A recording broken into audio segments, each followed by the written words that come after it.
Hi everybody, Rusty Dog here. Welcome to Flight Sim 24 and my first flight in the 777. Not flown it before, we've only got it started up. So we're going to fly it and we're going to do a very scenic route today over the Swiss Alps and the French Riviera. We're going to be taking off in Zurich. We're going to be landing in Nice. We're taking off from Zurich in Switzerland, and we're going to be landing in Nice on the Côte d'Azur. So, which is the Blue Coast, something like this. Is that what it is? Hello, David Pittman. How you doing, sir? Welcome. So, I got this flight route from ChatGPT. Actually, I just asked it what it thought was a nice scenic route, which is not too big, not too long of a route for a 777. And you know, this is what one of the ones it came up with. Am I doing usual? Usual, man, thanks. I've just noticed some wires here. What's going on there? Some loose wiring. Oh, and a pen. I get a PMDG pen. Right, so we're in the Air France 777-200ER extended range, that is. And this is a big plane. I know the cockpit looks kind of not too much bigger than a 737, but oh boy, this plane's massive. It really is. Now, looking at the airport here, according to GSX, there's no suitable parkings for me. But according to ChatGPT, they do runs out of here, so I don't know who to believe. If I go to reposition aircraft, you'll see here. But hey, we're doing it anyway. I just hope the runway is long enough. I'm going to find out if the runway is long enough. I don't know if it is, but I am going to find out. I'm going to ask air traffic control the length of the runway, and we'll see if it's enough to get this plane up and off the ground.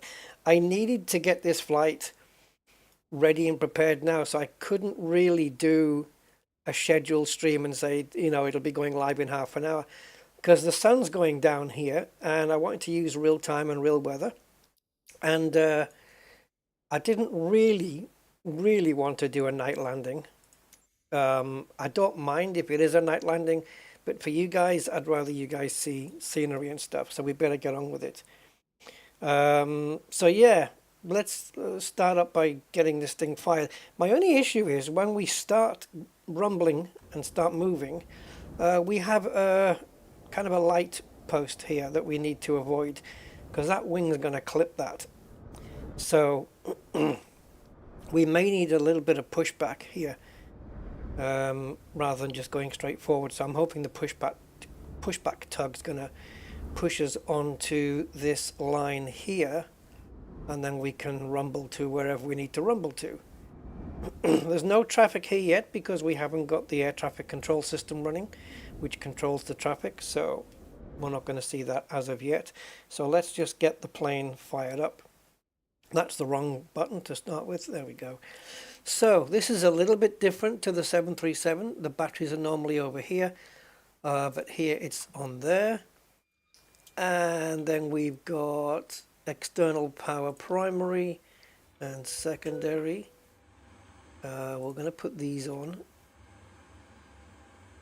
And we need to put that on. All the rest are already, well, they will be, yeah. It says off, lit up, and then on here. But I think that puts them on. I think they are on. Okay, so that's cool. So I'm hoping we're going to be hearing the aircon and stuff soon. Strobe light on. Nav, let's put the wing on as well.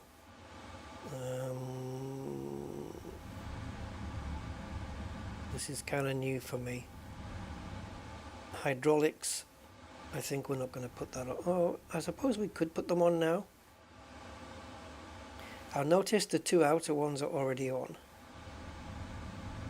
So we'll go for that. And we'll get the window heat on, because I do think that is default on these planes, that you have to put those on, but don't quote me on that. Don't quote me on that. Fuel pumps don't need to bother with as of yet. cabin pressure looks like it's all handled automatically on the 777, so that looks okay. All right, so we're just waiting for the displays to fire up, which I'm hoping they're going to. And can we get this display to be a little bit brighter?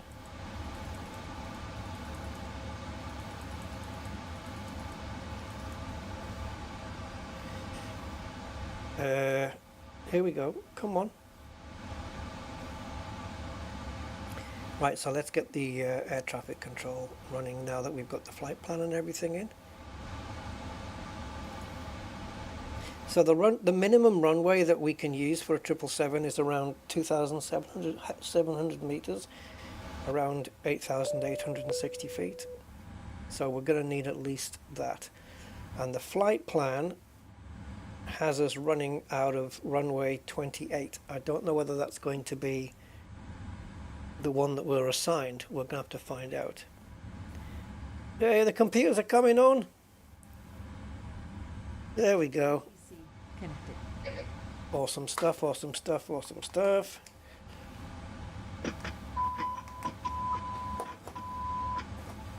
Okay, the plane's running just through its routine, what it has to do. Now the tail number on this is FGSPY, so what we'll do is we'll set up the plane for this particular config. So we're going to go load from another, and that number should be, that registration should be in here, I think. Yep, there it is. So we're going to load that config. Okay. All right. So if we go back to menu, there's a menu button in a different place as well. It looks like it is. Anyway, FS actions. Now on this plane you have to keep it maintained, such as make sure your oil is topped up and your liquids and your hydraulic fluid and all that stuff, because you don't want to see. Now I think we're already full on these because this is kind of our first flight, so we shouldn't really be running out of those.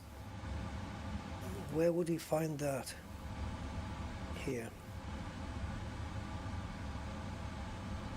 Right, I think because these are blue, I think if they were needing refilling, they would have a different color.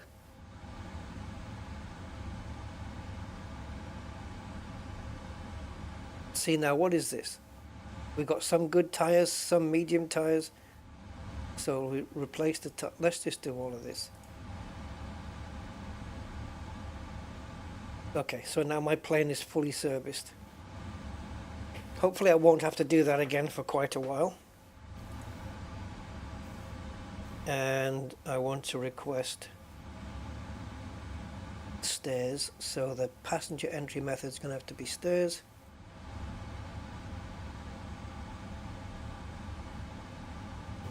Can't request it here. Maybe with this.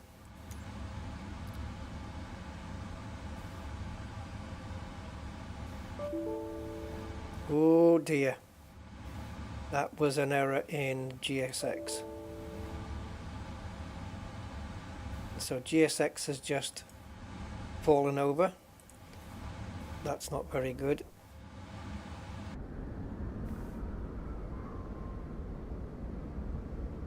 All right, let's start listening to ATIS. I want to see what the runway is for this. QNH 1015. VFR conditions. Landing runway 14. Departing runways 16, 28. Transition level 070. Okay, so 28. 5G notice in effect. 16 and 28 are departing runways. Juliet. Juliet. Zurich Airport Information Juliet. 1737 Zulu. Wind variable. Temperature 22. Dew point 03. QNH 1015. VFR conditions. Landing runway 14. Departing runways 16, 28. Transition level 070. 5G notice in effect. Advice on initial contact, you have information Juliet. Yeah, did he not say the air pressure? Zurich Airport Information Juliet. 1737 Zulu. Wind variable. Temperature 22. Dew point 03. QNH 1015. Ah, VFR conditions. 1015. Runway 14. Nice. Departing runways 16, 28. Transition level 070. 5G notice in effect. Advice on initial contact. You have Oops. information Juliet. Why can't we get 1015? There we go. Is that the same on the other side now? Airport information Yeah. Juliet. 1737 Zulu. Wind variable. Temperature 2. Variable. Variable. 03. Variable. QNH 1015. VFR conditions. Landing runway 1. Zurich delivery, this is Rushton 2627 Heavy requesting IFR clearance with you with information Juliet. I got the things the wrong way around, but it should be fine.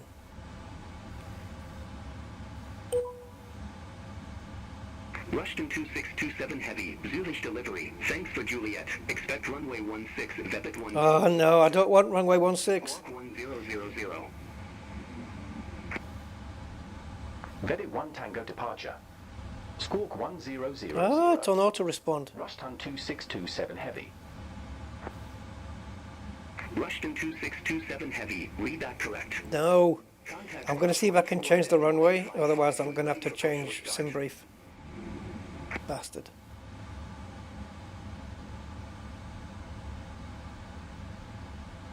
Ground 121.855 when ready. Rushton 2627 Heavy. Have a good afternoon. I'm just having my autopilot, my other guy respond. Zurich apron, this is Rushton 2627 Heavy requesting departure runway change.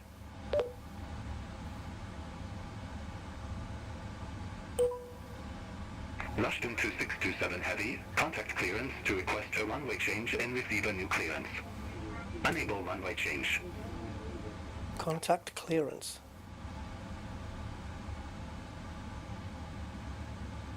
We are on clearance, I think. No, we're not. Rushton 2627 Heavy. Request departure runway change. Rushton 2627 Heavy. Roger. Say runway. Zurich delivery, runway 28, Rushton 2627 Heavy. Come on, give me the runway. Rushton 2627 Heavy. Confirm departure runway change 28. Affirmative, Rushton 2627 Heavy. Rushton 2627 Heavy. Roger. Boom! 28 approved. New instructions to follow. Rushton 2627 Heavy. Zurich delivery. Expect runway 28 Vepit 1 Tango departure.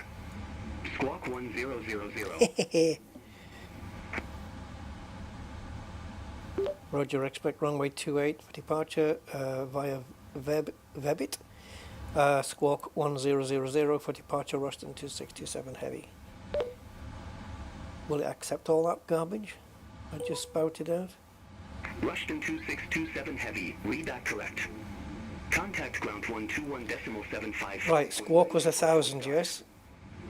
10000000. Oh, I'm gonna need a view of this. Right, where do we go? Okay, so we have this. That's already set. And the actual... Rushton 2627 Heavy. Read that correct. Contact ground 121.755 sorry. when ready for push or start. Roger, we'll contact ground on 121.755 when ready for push or start. Rushton 2627 Heavy. I think this is already... I can't find anything to turn this on or off, but I'm assuming it's already on.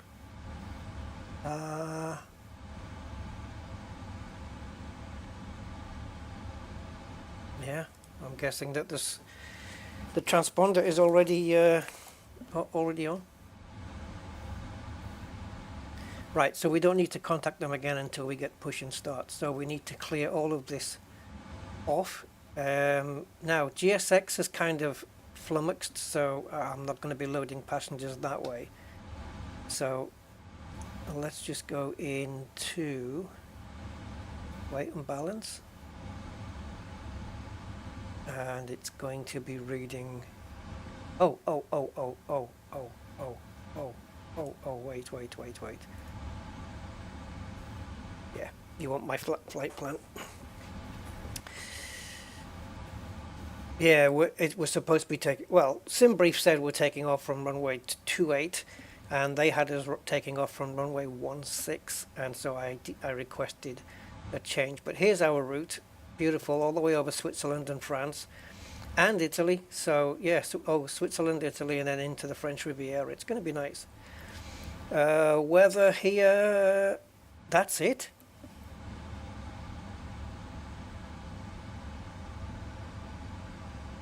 This is all we get?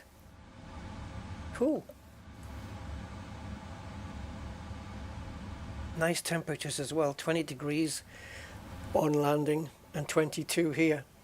Very nice. Okay, so let's go into weights and balances, get the cargo and the people on board. So let's import everything from SimBrief. 82% passenger level. What does that mean? Let me have a look on SimBrief. How many people? 242 passengers. Oh my God, look at the cruise profile. 136? What? I've never seen a number that high before. But this is a 777. Right, so... Why? Okay. Let's go to quick load. Huh? How does this work? No, no. You have to get the figures from SimBrief. Surely. Oh yeah, okay. So we're taking 242, so 182 plus 42. Hey, that doesn't work out right. That's 224. 234. Okay. All right. And fuel 6,505 kilos. Oh, we've got it in pounds. Oh, frickin' hell.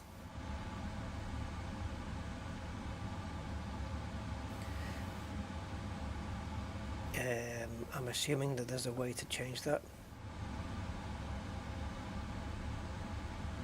Where's the settings?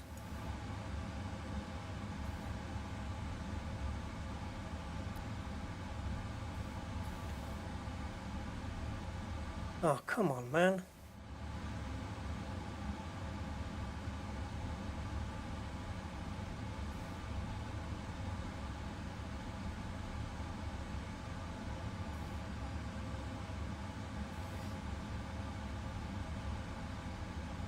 Give me a sec, guys.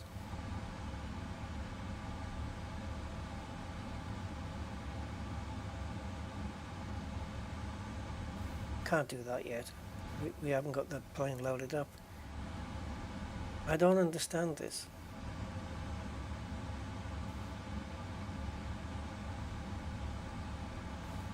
Man, this mouse is fast today.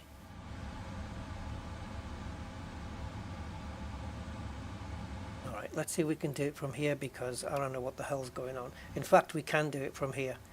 We can do it from here, so let's do it from here. Let's do it from here.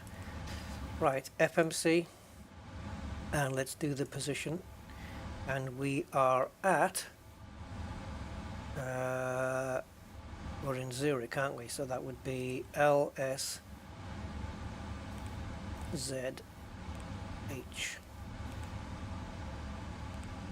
And our gate number, I don't know, it's D something, but I don't know what. So the last position is that one, that's the reference airport. this is our GPS position, so I'm just going to take that. And then we'll jump into the route. And we'll grab the request. And there should be a sim brief option. There you go. Alright, now we're going to set the payload and set the fuel. Okay, cool. That's everybody on board and all the fuel on board. So this should now... why is that still saying 7.4?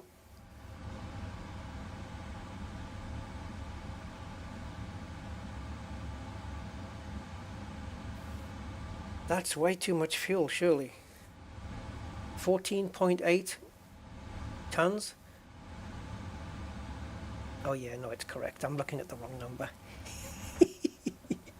Sorry, I was looking at how much fuel was going to get burned during the flight. Yep, it's correct. Sorry. Cost index 136, that's mad. But okay. Right, so let's go here. Oh, what have I done? I clicked on the button twice. Oh man, come on. We need this. There you go.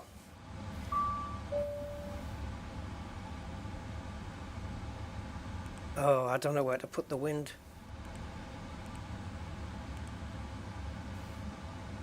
Yes, where do you put the wind information? We'll try and figure that out.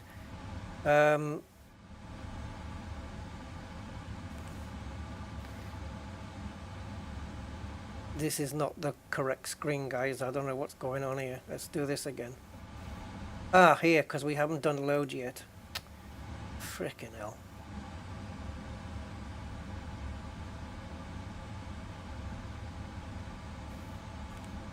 Please tell me that we're waiting for a message to come up. Thank you. And it's runway 28. Flight number is, well, it's France 2627 and execute. And now in the departures arrivals we should have, thank you. So departing runway 28 via the VBIX SID, VBIX, there we go, or Vebi 1X, let's call it that. And we are arriving, if I can get there, thank you. No, that's not right. We are arriving in Zurich on ILS runway. Uh-oh. Are you kidding me? There's no ILS on this runway?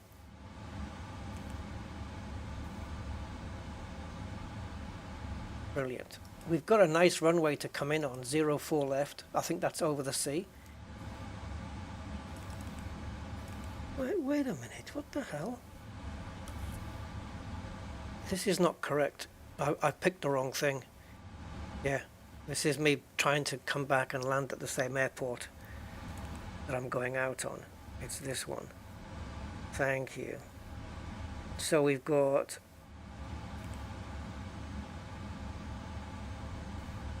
Okay, so we want this one. ILS Zulu 04 left, that one. And we're coming in on order 7R via I don't think we're transitioning over any of these. Nope, not according to my flight plan. So we're just going to execute that. And now if we go to legs, we should have the flight plan. It looks a bit broken here already, but not bothered about that yet. Let's go back here.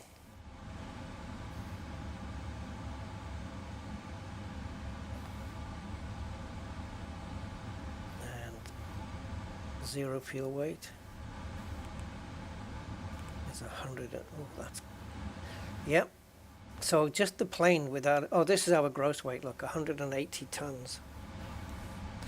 That's a little bit heavy. It's not too bad for a plane of this size, though. This plane's massive. Right, the cruise altitude is not 36,000 feet, it's higher than that. We're going to be flying today at 39,000 feet. So I don't know where you got that from. And is this correct? Did you get that from here?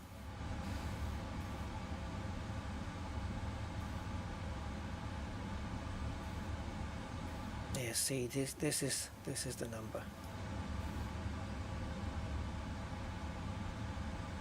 I wish this tiller wasn't in the frickin' way, but this is.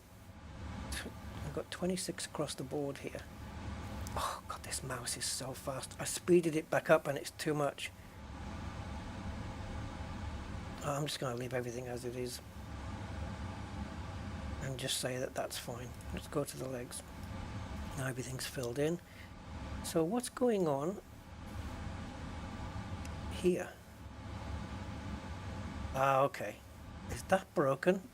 No, it's just being intersected by the white line. That's going to be a nice little tight turn for us. Yeah. Look forward to doing that in a plane of this size, but sure. Okay, let's just check it out. And things have gone badly wrong already, as we can see. Oh, this is the plane. It's trying to make VBIT and then here. So the plane's going to try and do this to get to here, but it can't. So it's going to have to turn in this radius and then try and get back. It's not going to make this. We should link it back onto here. Why are we doing such a frickin' loop-the-loop like this? That seems a bit mad.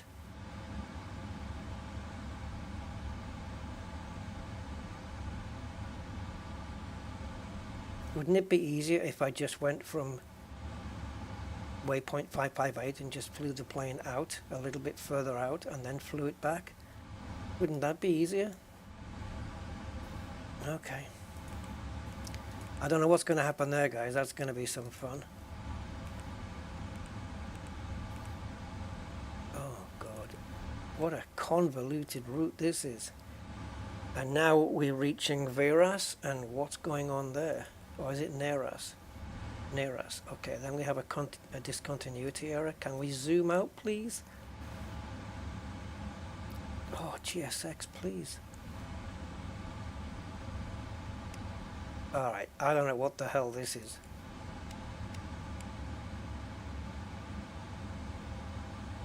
I'm not flying this. What the hell route is this?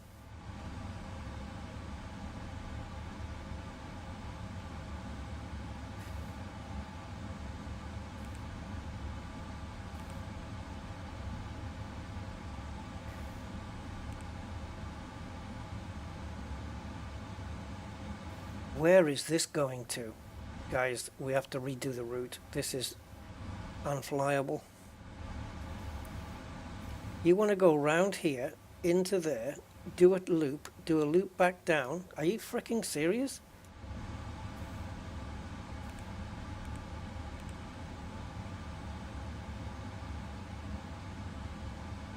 Let me just get to these last pages here a second.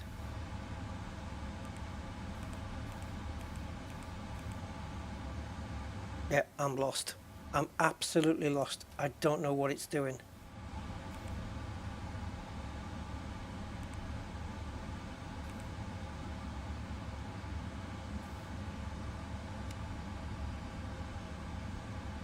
Right, so where are we? This is the final. Okay, and next. Right, so this is what, the go-around? Okay. Or the aborted landing route. So let me see, we have got a 20 mile. Alright, it's doable. This line coming off down here, we can ignore that. And then we've got this mental crap going on here. What the hell? I think we just fly to VBIT and then I'll just tell the plane, look, just go straight to Corsair and just skip all of this out. Because this is madness. Can we just do that anyway? Will it freak the plane out if I do it? I'm going to do it anyway. We can just clean that up. Okay, so that's a bit better. I just hope it's not going to have a whinge now. That's mad. Right, so the it told us as well that the transition altitude was 7,000, so I'm just going to set that as my initial.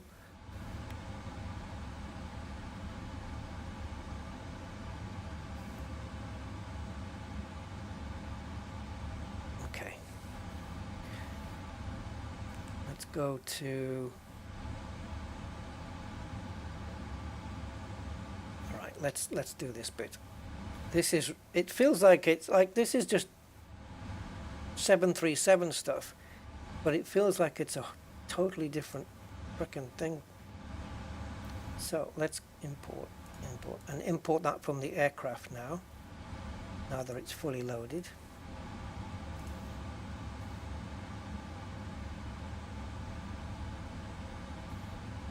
$136 knots. Well, I suppose the wings are bigger.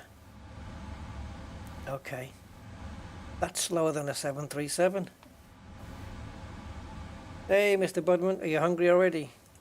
Oh yeah, Sunday roast on this one.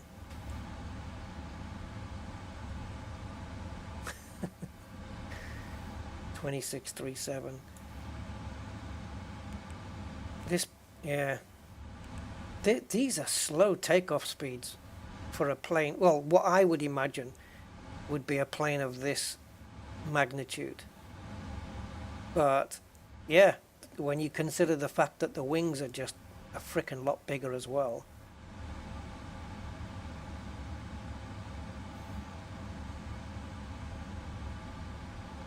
Do we have to put this in? Let's finish the performance information first, shall we?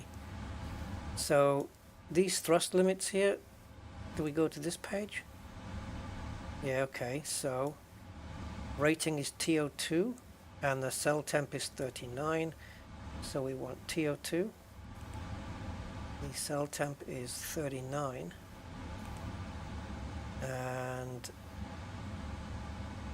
I think that's it. That should produce, unless, oh, I can't believe how fast this mouse is. That should produce an N1 of 93.5. And I'm seeing 93.9 here, but I guess I'm okay with that.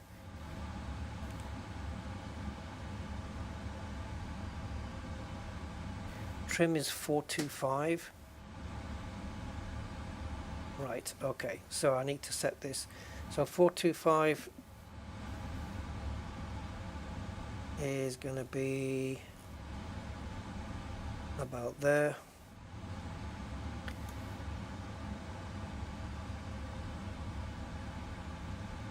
And do these speeds agree? 26, 31, 36?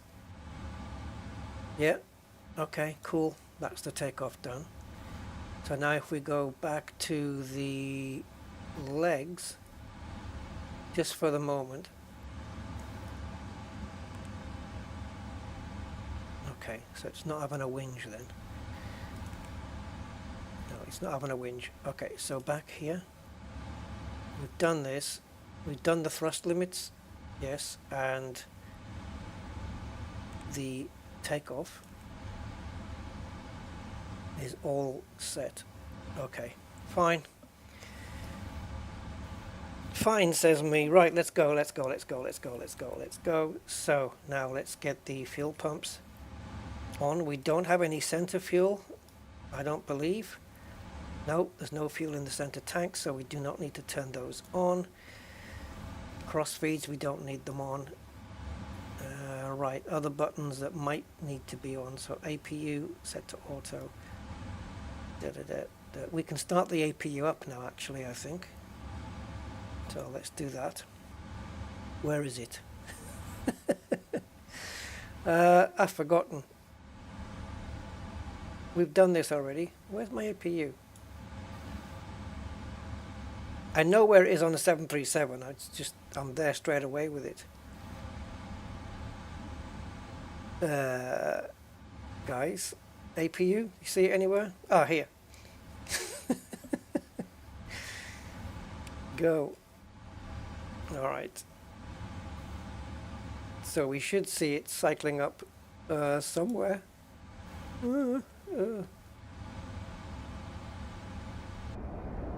Hopefully this tail should now start fluffing.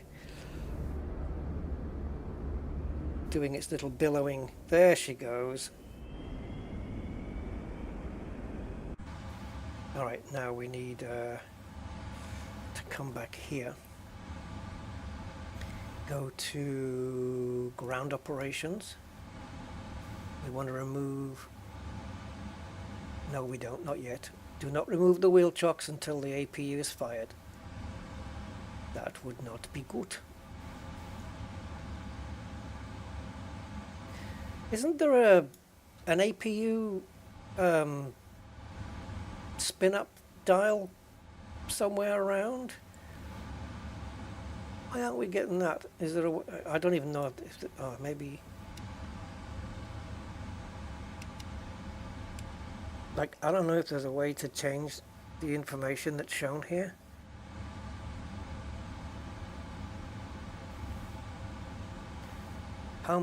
It'll come up here, right? APU available. Ah, APU running. There we go. Okay, cool. Right, so now we can remove the chocks. And if the plane powers down, it's not my fault.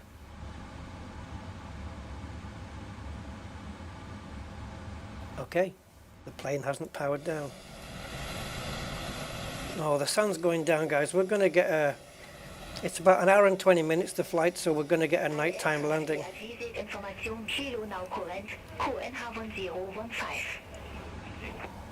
Strong accents.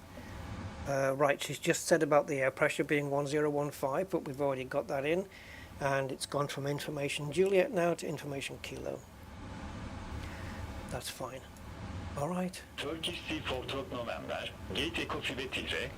Oh, great! I'm going to get all the traffic now that I want to go. So flight director's on. Turkish 6 Foxtrot November. Auto throttle is armed. Pushback and engine start approved.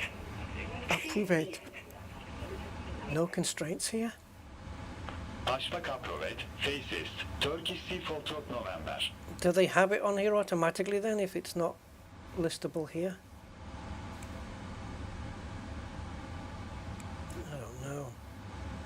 I like to have the constraints, but there you go. Anyway, it is what it is. Brake accumulator. Is that what that is? Yeah. Okay. So where's my brake, my auto brake thingy? Ah, here. Yeah. Okay.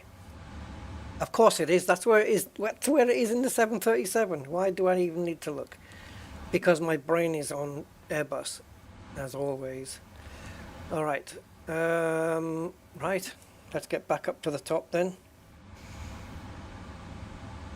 All these orange faults should disappear when the engine starts, says Rusty.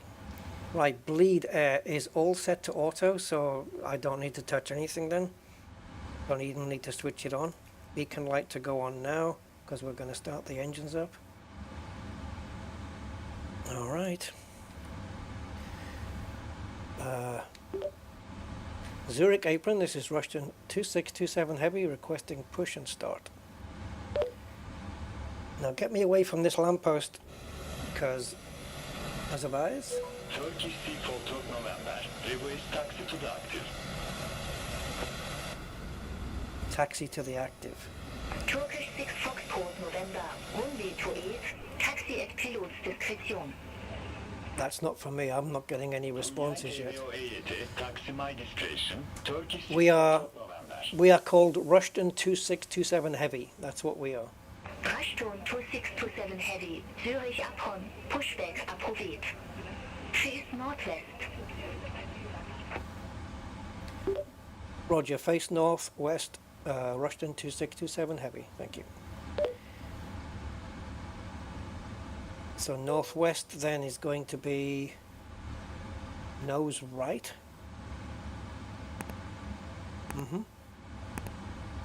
How are we going to get pushback if GSX has fallen over?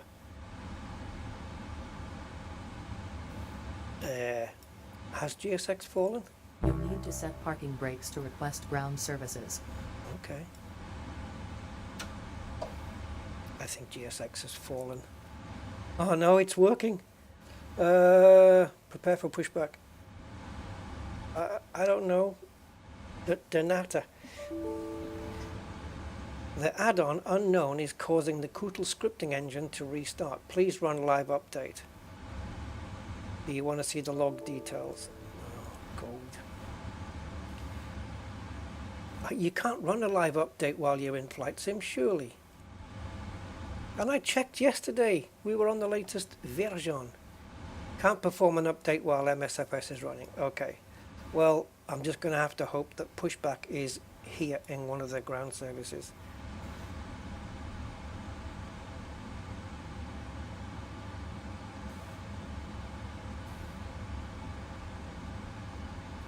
No.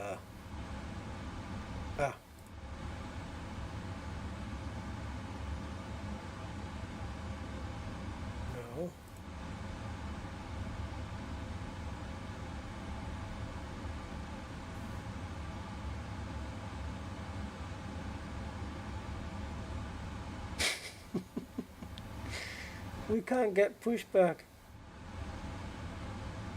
I'll have to do it on my own. Foxtrot November. Contact Zurich Tower 118.1. What? How have they not got this? Contact Tower 11 AAT Decimal 1, Turkish C4. How do you not have pushback on this? This is crazy. Am I missing something here? I'm just not seeing it.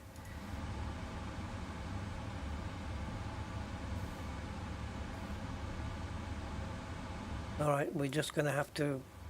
It's a good thing we're not at a gate.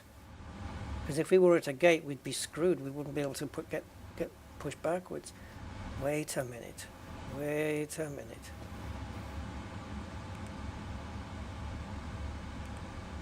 Why are you yellow?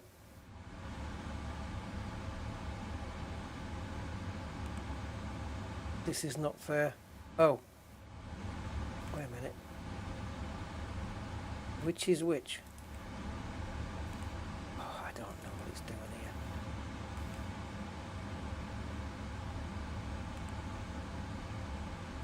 Right, remove. That's what we want.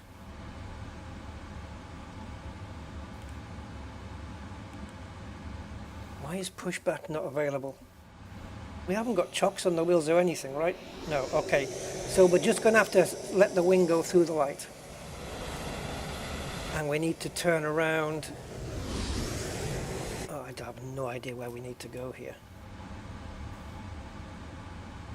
We need to go backwards and then point.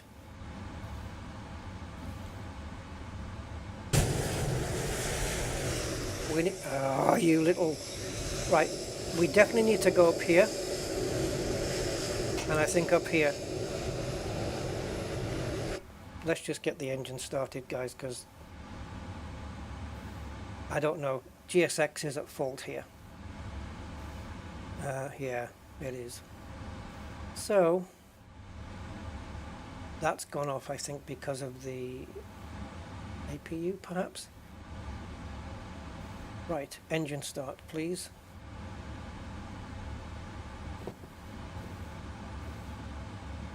Up here.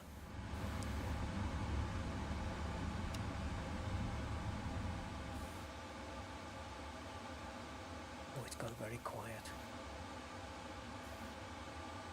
Okay, that is climbing.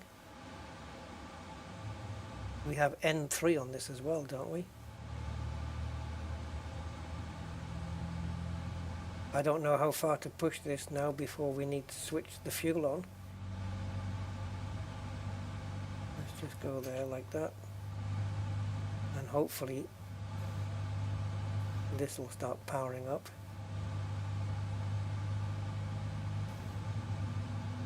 There she goes.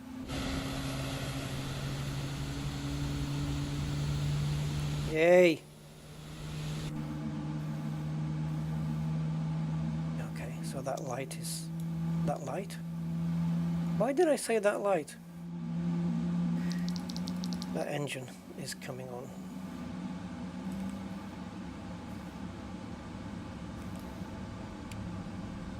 Okay, I just heard the switch flick off. And now we can start off this one. Uh-oh.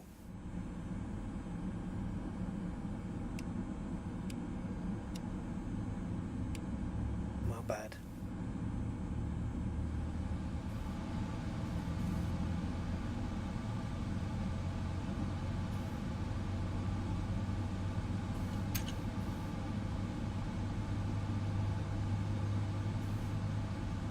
Right, emergency lights. Okay, so where are those?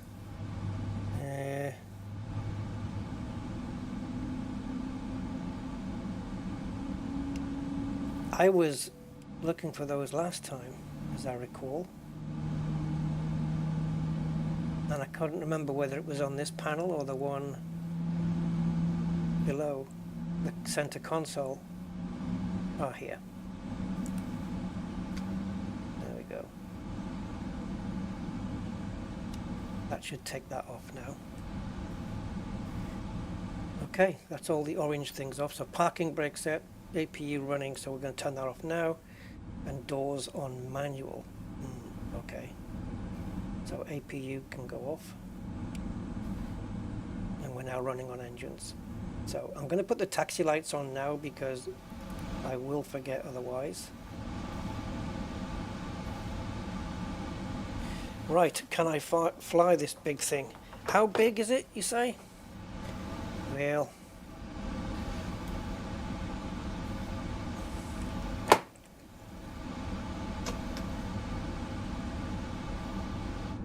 see how we're moving a bit quicker than before now. She goes all the way to the end there, like a frickin' train. That's how big she is. She's frickin' massive. All this way. This is the business class, and then we got kind of the first class area here. This bit. And then we've got Peasants Row. And it just, there's another section at the back there. This is just, it's big. It's big. Let's close this. Can I reach it from here?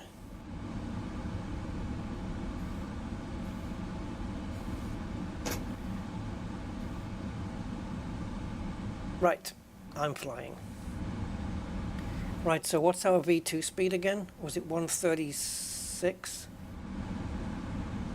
I think it's 136, so let's just drag this down.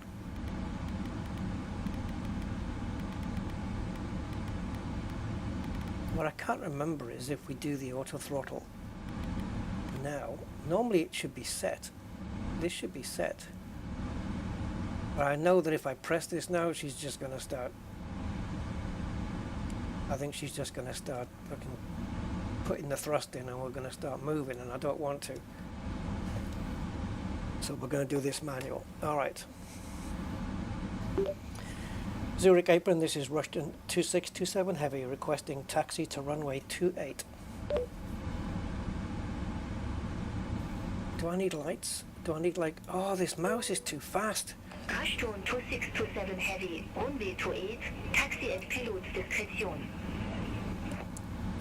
What did she say? Roger, taxi to runway 28, Rushton 2627 Heavy. Taxi at the pilot's discretion. What?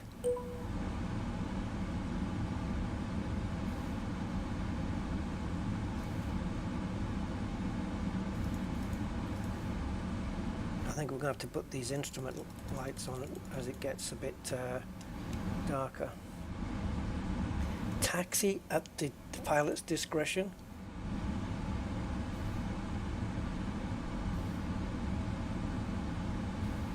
Right, we need to go. Did I set up any cameras in this plane? No. So we need to go flaps 5. So that is 1, 2, 5. Oh, please tell me the flaps are going to move.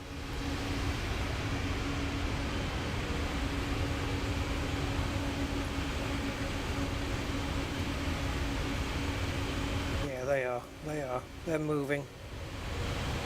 Can't see through all the smoky bits. There they go. There. Yeah. Oh. Okay, let me just make sure that they're set to 5.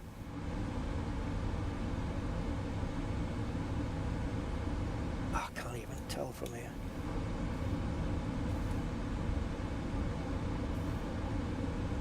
Ah, there's no 2 on this. So there you go, flaps 5. There's no 2. Okay.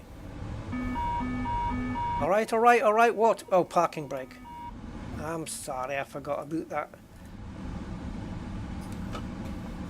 Right, we can go now.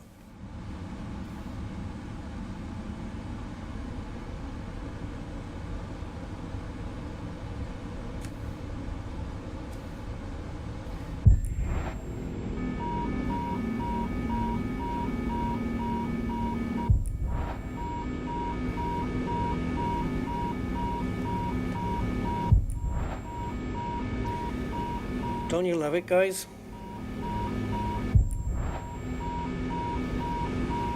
Did we collide with that lamppost? Really? Seriously?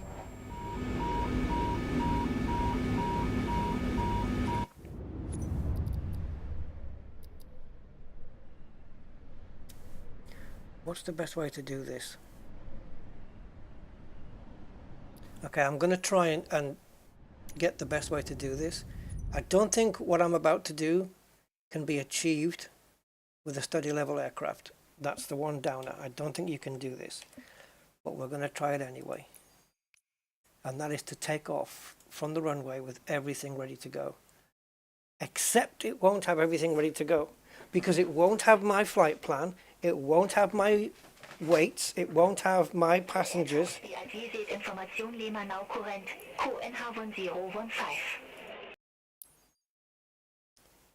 Fuck. You fucking fucker.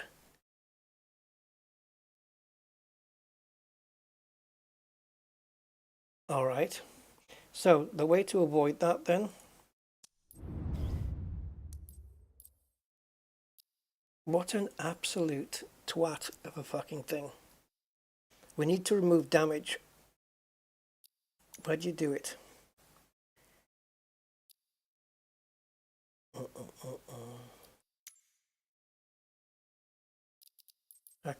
Assistance. Disable crash damage. See, I've got everything set to real. Aircraft stress damage, engine stress damage, I've got it all on. But the crash damage, we have to take that off. Because that's just absolute. Ruin the flight.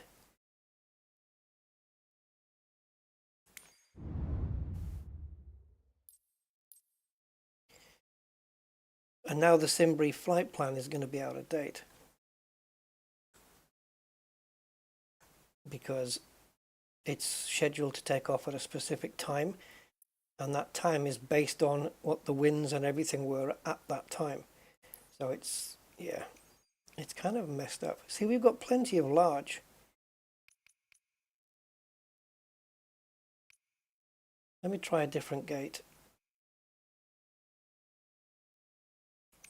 Where does that put me? We're taking off 2.8.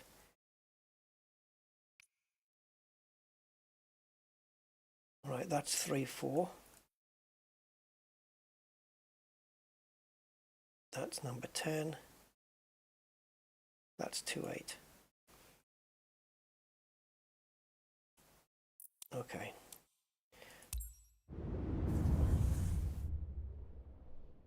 That was ridiculous. That was beyond ridiculous. Let's see if we can just do a quick start up here. So what we're going to do is edit the SimBrief plan so that it can be now recycled for the current time. Which is, now this is in UTC time, right? So that says 1800 hours.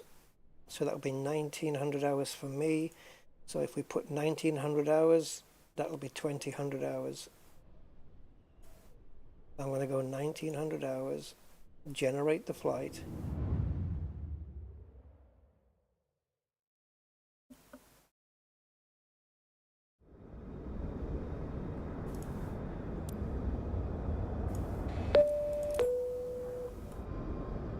Oh, you know, oh yeah, what I could have done actually, Request ground services. fuck off. What I could have done was actually just, oh, I can't get in the plane. What I could have done was quit the flight sim altogether. Yes, it would have taken 15 minutes to reload, but I could have seen if there was an update. It would be nice if GSX actually said, you know, let you get to the interface and showed you, yes, there's an update. No, there isn't. And then if there was, then it would say, but you can't update because flight sim's running. But the way GSX is set up, it won't even get you to the main interface. It just says flight sim's running, I can't do nothing, sorry. That's all it does. So you can't even get to see the main interface, which is a nightmare. Right, so we've generated a new flight plan. Let's just do this. I'm not going to talk through this bit, guys. I'm just going to get it done so it's out the way. I'll be talking to air traffic control, but not to you guys because I just need to get the plane fired up. So just bear with me.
Departing runway 1628.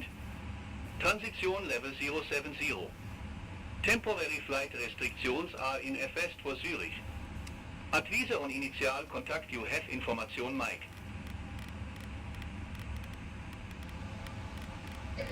Zurich Airport information Mike. 1828 Zulu.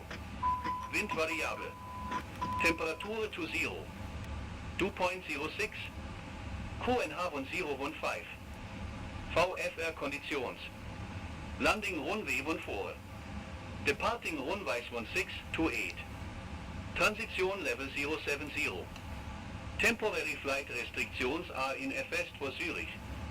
Advise on initial contact you have information Mike.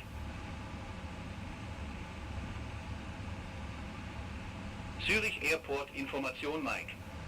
1828 Zulu. Wind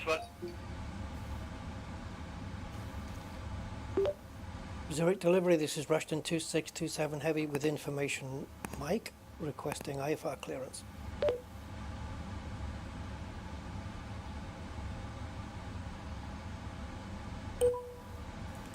Rushton 2627 Heavy, Zurich delivery, information Mike Correst, expect runway 16, Webet 1 Tango departure.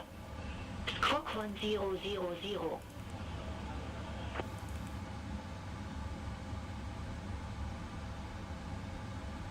Vedit 1 Tango departure. Squawk 1000. Rushton 2627 Heavy. Rushton 2627 Heavy, Redback Correst. Contact ground 121.855 when ready for pushback or engine start. We'll contact ground 121.855 when ready for pushback or engine start. Rushton 2627 Heavy. Thanks.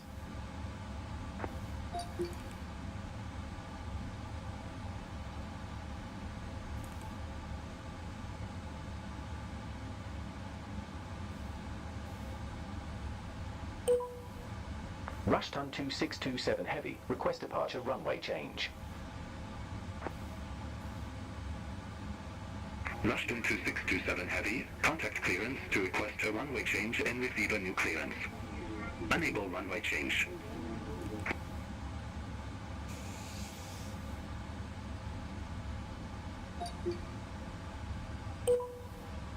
Rushton 2627 Heavy. Request departure runway change. Rushton 2627 Heavy, Roger, sei Runway.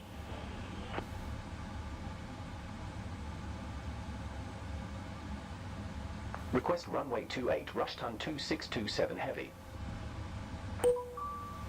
Rushton 2627 Heavy, confirm departure runway change to 8.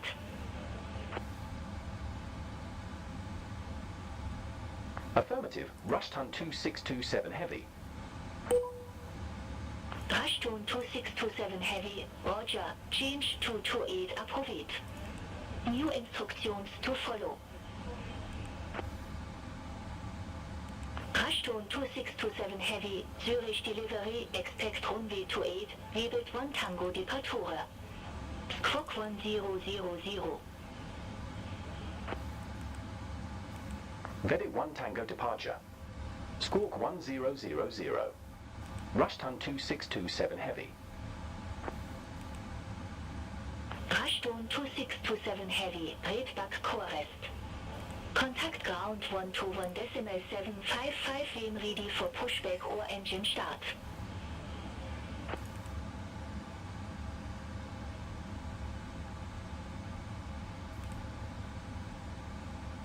Ground 121.755 when ready. Rushton 2627 Heavy. Have a good evening.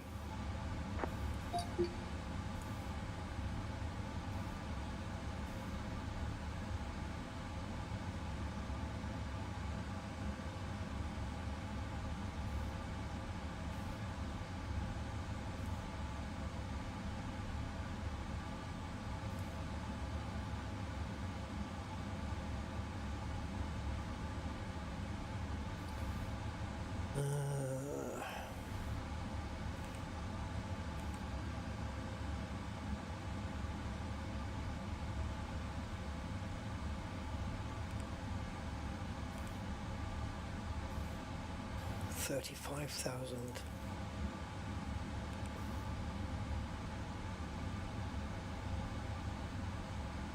Right, either I typed it in wrong or this thing isn't giving a fuck.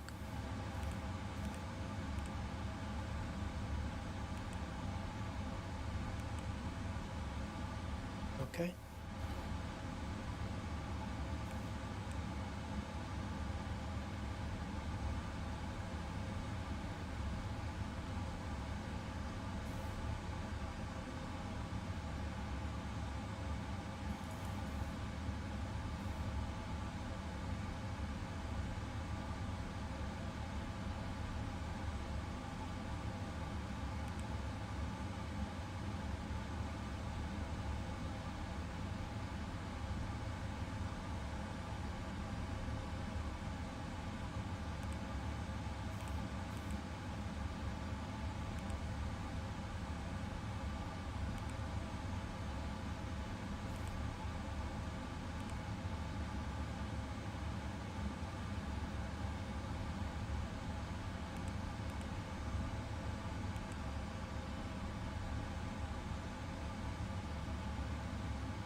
You know what's missing off here is Navigraph.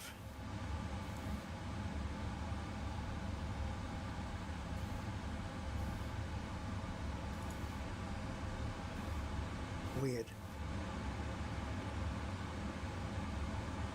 Unless I am blind.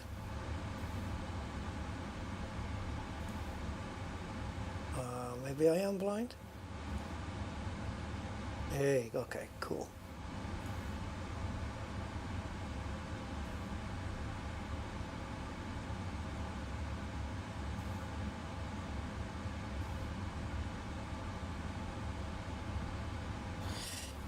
Okay, so final altitude 4,000 feet, which I already knew from the flight plan.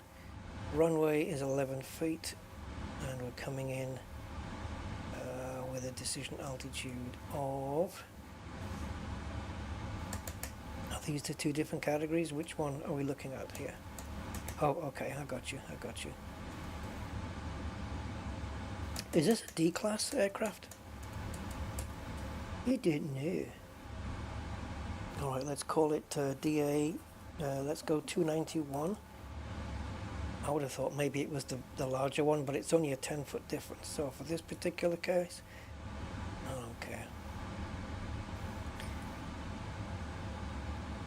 Inbound course, right, so the ILS is 109.95, which I don't think I might gonna need to put in.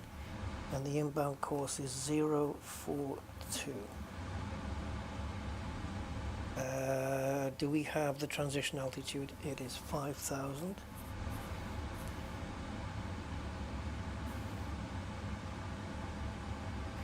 Nice Côte d'Azur. We're coming in over the sea, so I'm sure we'll crash it quite easily.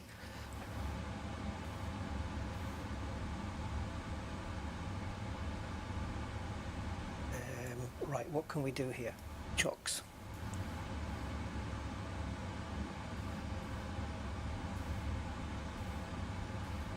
I'm just going to run through all of these until I find it.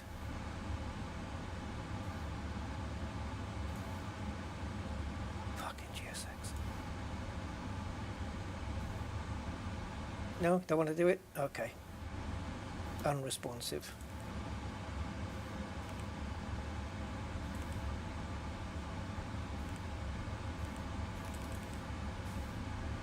Not letting me remove the chocks. Maybe I've got to manually release ground power.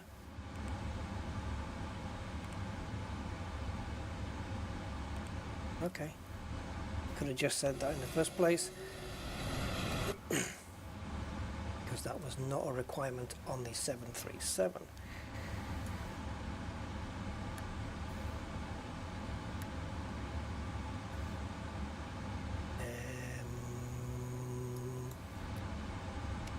What else do we need to do?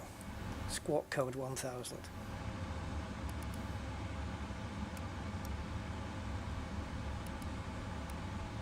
And set to transmit, which it is.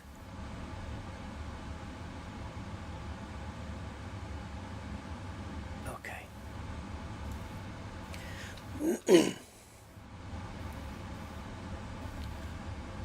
The push and start thing we can't do anyway, but we're going to request it. Zurich apron, this is Rushton 2627 Heavy requesting push and start.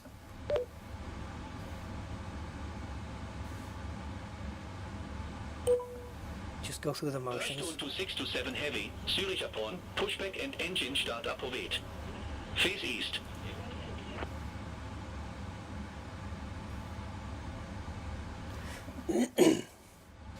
Roger, face east, Rushton 2627 Heavy. What are we facing now? North. Okay, so nose right. Right, what can we hit? Everything. Just have to be careful.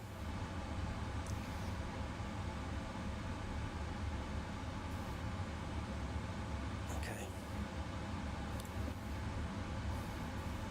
No V speed. That's supposed to be there. Or do I just hope it goes away? I'm just going to hope it goes away.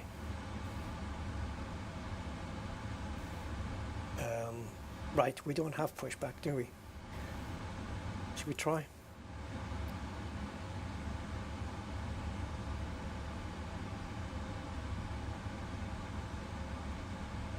No way. Yeah, wrong view. Oh my god, you're gonna push me? Well, dip me in maple syrup and call me Mabel. Hello, Captain. We are ready for pushback. Awesome.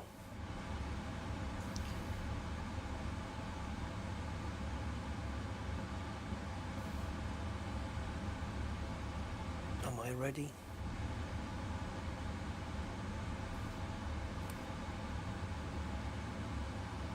Taxi light shouldn't go on now, but Departure checks completed. if I don't put it on now, I'll forget later.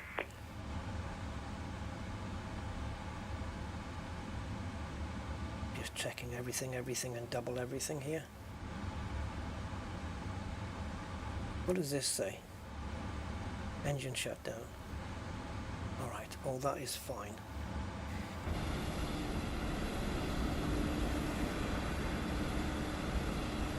So we want to go either east or nose right. Looking here.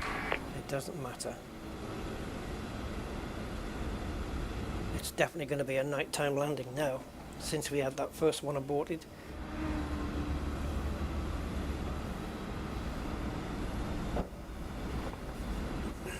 Come on, peeps, look at the size of that plane next to us. Is that the 737?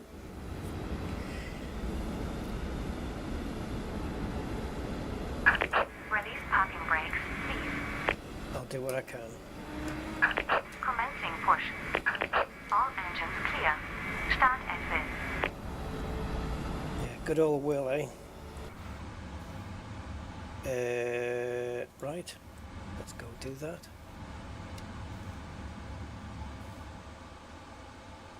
As soon as we click the engines in, the aircon just shuts off. I have no idea. I'm sure there was an N3 on this thing. Unless I'm dreaming it's another plane.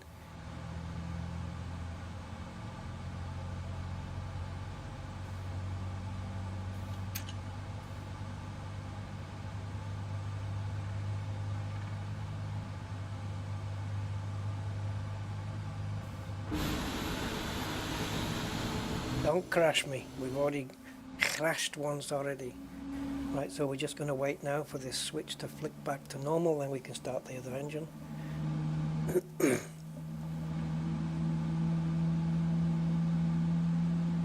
Hopefully the masses and the weights and all that stuff, same thing, is going to be correct.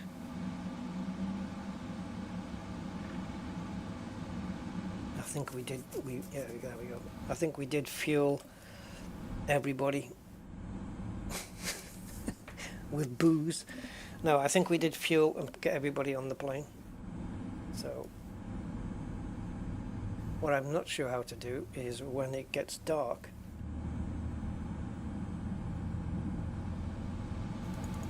is we need to turn on the overhead lights. It looks like we've already got some brightness here already. Please set parking brakes. Waiting your confirmation for a good engine start. Oh yeah, shite, hold on.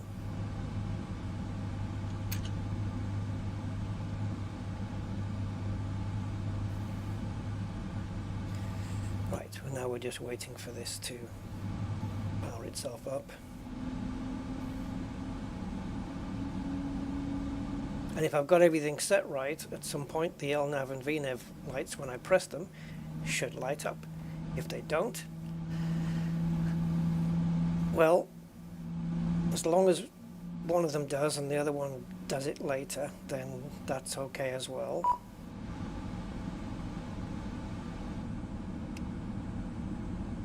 It looks like we do have a good engine start, so I'm just going to confirm that, save a bit of time. Cockpit to ground. We have a good engine start. You can disconnect. So we've got a couple more things to do before we take off.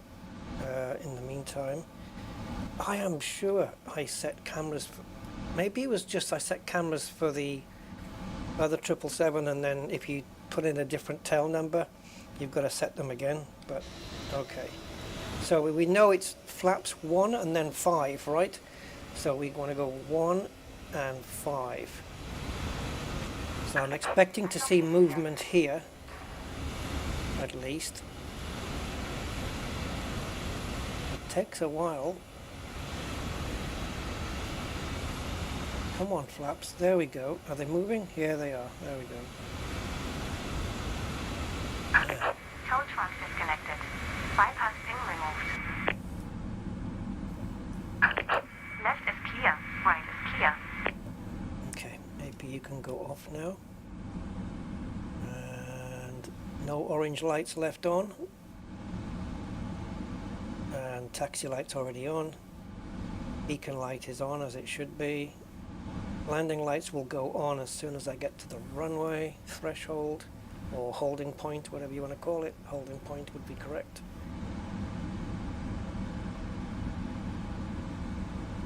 I haven't even I've run through the flight plan on the screen, but I've not seen it on here, but yeah, I'm just gonna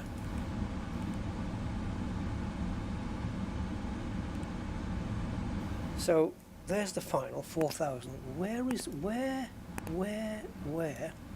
I'll be reaching the cruise altitude?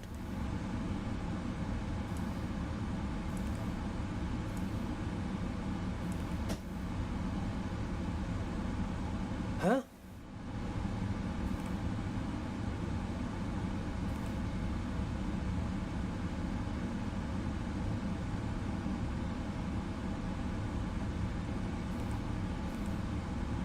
Excuse me? What the hell? Alright. Something's not right here, guys.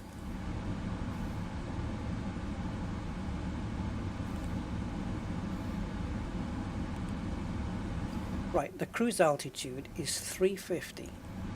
It's not... Oh, God almighty. I know it's only 1,000 feet difference. It doesn't want to put 3 in here. There we go. I don't know where the hotspot for that was, but...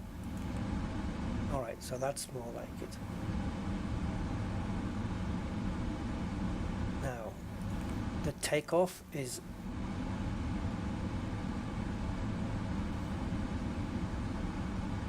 Do we need to put the takeoff gross weight on there? I don't think so. So in legs, we need to see 370. 350. But I'm not seeing it.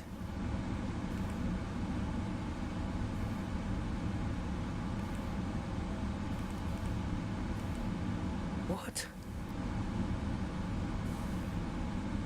Do we have a top of climb on here then? I don't understand. We're never gonna get there, are we? We had top of climb on the last flight. The one that went wrong. No, there's nothing here.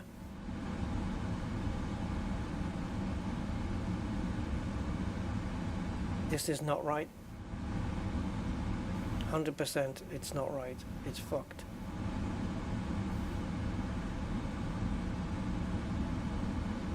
How are you calculating this so badly? What is wrong? Performance. Correct.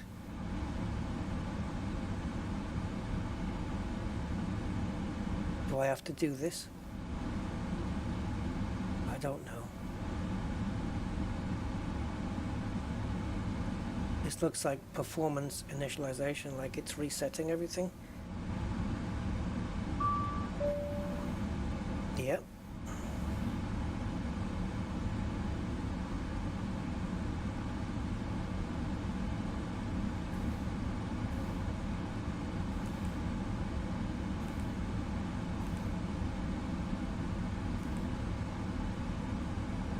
Oh, this needs to go away. Let's get rid of everything on the scratch pad. What on earth are you doing?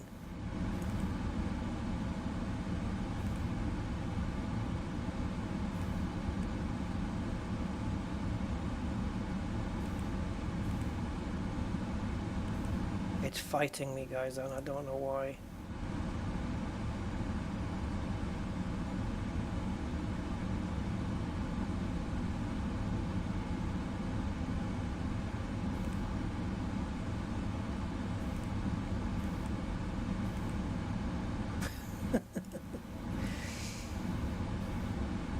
sure. All right. We just fly it, guys. The whole route is screwed up. I don't know why. It must be SimBrief has fucked this up. I don't know. But what we're just going to have to do is just take the plane up manually and let the computer work itself out. That's all I can do.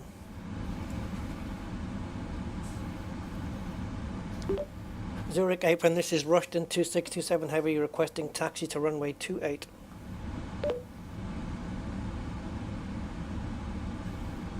This flight's going to go all shades of wrong, but considering that it is the first 777 flight I've ever done in 2020 in Sim 2024, we have to accept that it's going to go all wrong. Taxi my discretion. Rush ton 262. It has to, because it wouldn't be a first flight without it going wrong. Like, it's kind of, you have to go through this, is what I'm saying. It's an actual must. You can't have a smooth first flight. It won't. The sim won't let me, quite literally. But okay. Let's see if this thing can go 10 feet without crashing.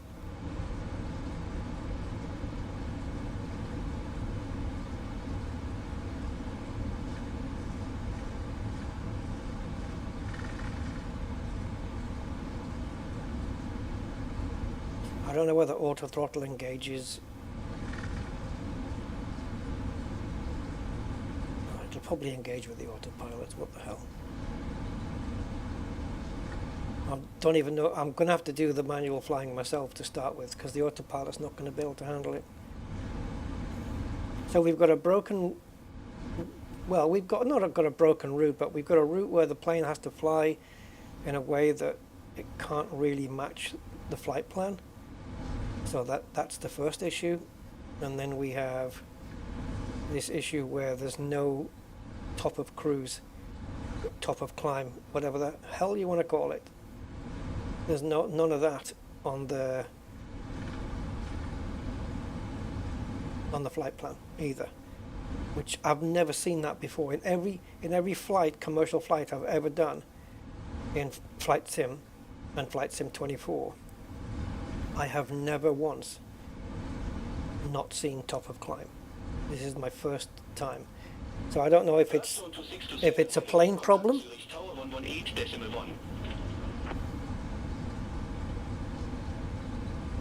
Over to tower 118.1. I don't know if it's a plane issue, a SimBrief issue, but there's a bug somewhere, because that should not be happening.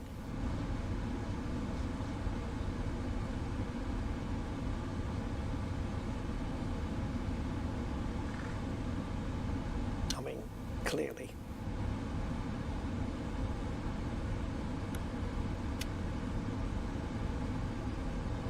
Excuse. Aircraft be advised information November now current, QNH1015.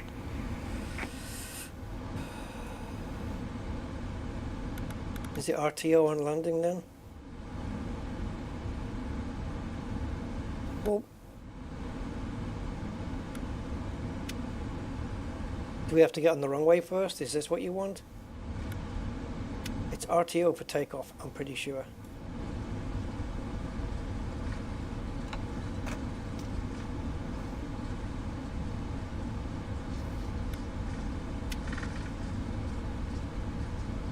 Why are we moving? I've got the brakes on, guys.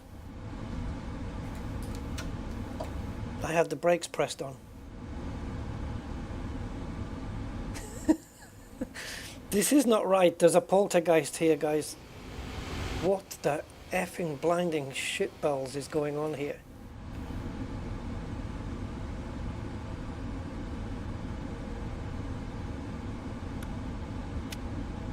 Why aren't you staying?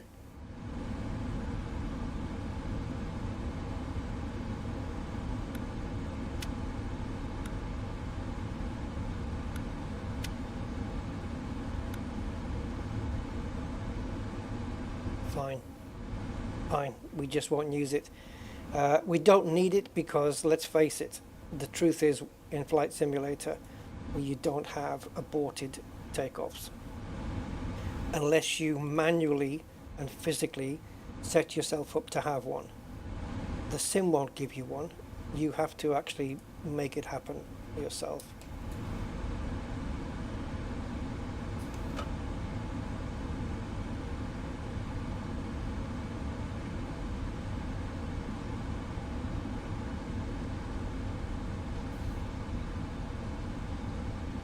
I hope I've got enough runway left.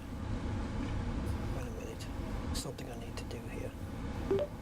Zurich Tower, what is the runway length for 2.8?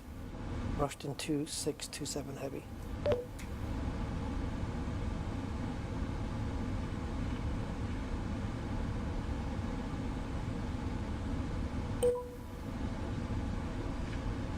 Rushton 2627 heavy, runway 28, length is 8,257 feet by 196 feet. Did she say 2,200? Or 2,200? What is she talking about? It can't be 2,200, that's ridiculous. You couldn't take off in a Cessna with that. Zurich Tower, SRB 65 Juliet, ieders runway 14. Now I should have requested, because of... 65 Juliet, Zurich Tower, windvariable, runway 14 adhere to land.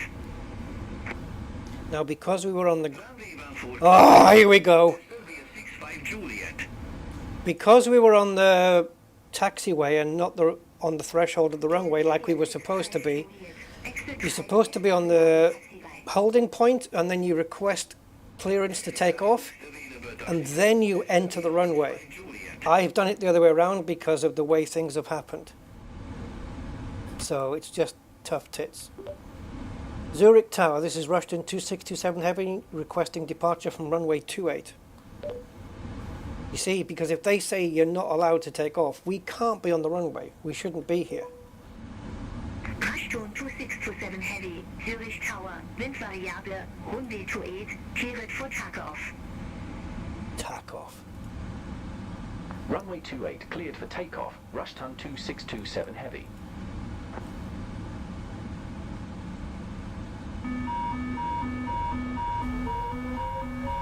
Zurich Tower, Swiss 8 Whiskey Kilo, ILS runway 14. Aborted. Swiss 8 Whiskey Kilo, Zurich Tower, windvariable, runway 14 adhere to land. Runway 14 cleared to land, Swiss 8 Whiskey Kilo.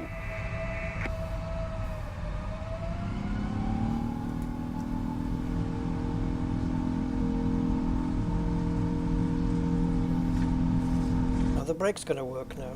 Zurich Tower, Swiss 1 X-ray Delta, ILS runway 14.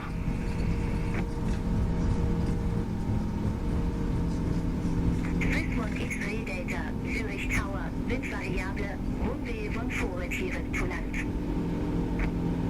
That map doesn't look like it's the right way around to me. To land, Swiss 1 X-ray Delta. Swiss 1 X-ray Delta, exit right next available taxiway. I'll tell you what, those bloody instruments are a bit dark, aren't they? Delta. And I've no idea which button. 2627 heavy, contact Zurich I've no idea which button brightens them up either. Yes, yes, yes, I'm doing it, I'm doing it, I'm doing it. 55 Rushton 2627 heavy. Zurich departure, Rushton 2627 heavy, 4,600 feet. Don't worry, it's just that we're overspeeding, which is absolutely fine. Rushton 2627 heavy, Zurich departure, good evening, identified, climb to flight level 170. Climb to flight level 170, Rushton 2627 heavy. Okay, so we're cleared up to 17. Do you hear how much radio traffic you're given from ATC when you're taking off? How are you supposed to cope with that when this is the busiest time for a pilot? It's mental. That's why I have my first officer do it. Maybe that's how they do it in reality. I don't know. But It's a lot to take in. You can't be having a conversation while you're negotiating a climb. That's too much. Anyway, we're just going to get cleared up to 35,000 by air traffic control. So this thing can just go to hell. I don't know what the hell it's thinking, giving me these instructions. But it's mental, and how the plane's going to cope with this, that's going to be fun. I think we're just going to go VBIT to RTAG. That's what I did last time, so let's do that.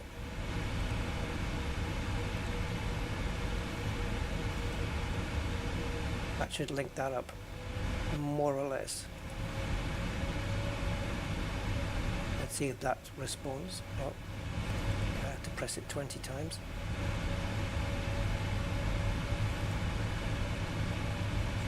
Hombre, we've got a flight 350, finally, flight level 350 for 109. So we're only staying at cruising altitude for 109 nautical miles. Okay, well, whatever. And we've got a top of climb now. Well,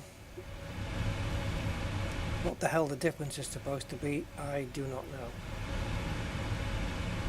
So, AT, LNAV, VNAV, AP, flight directors on both sides. Auto brakes just didn't want to know. No idea what the hell that was all about.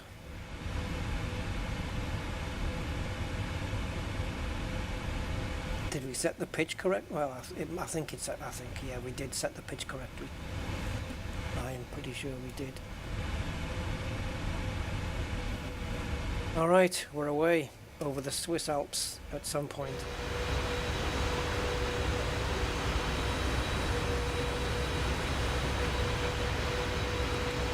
So now that we've got a little bit of speed on the mouse,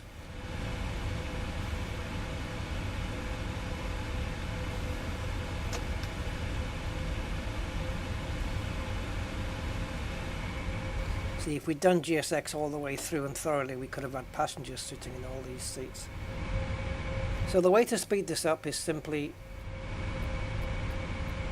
here.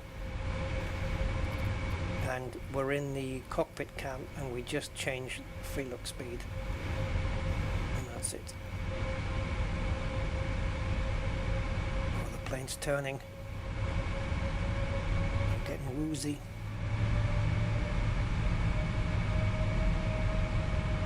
I hope it's going to know what to do when we get that break.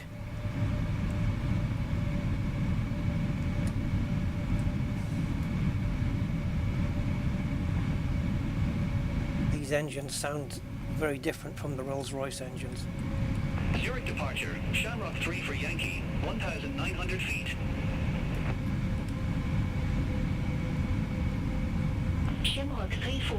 How far back do I need to go to get to the back of the wing here?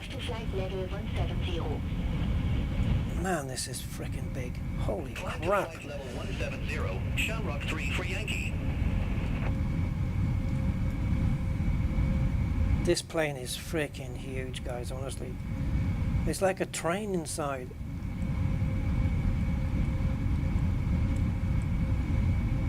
I mean, we know it's bigger than a 737, but the difference is ridiculous.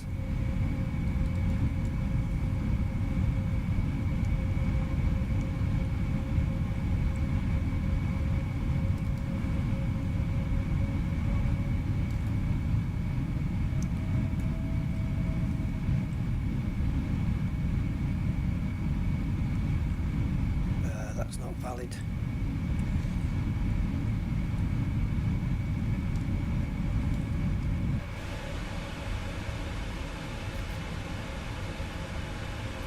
Alright, it looks like the plane has actually taken care of that gap.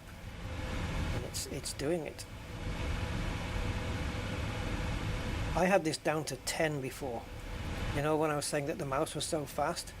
It's because it was up on 57 there. So now, all I have to do is... And...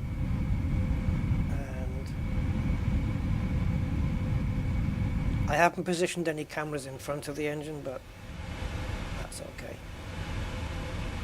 Right, for some reason the plane isn't going any higher. I guess it's a constraint.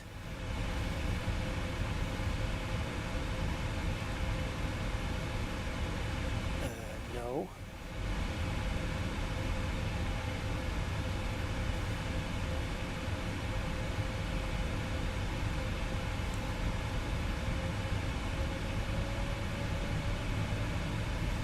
I don't understand why I had to tell it to do that. It was already armed up here. Was that how it is in the 737 that I've flown many flights on?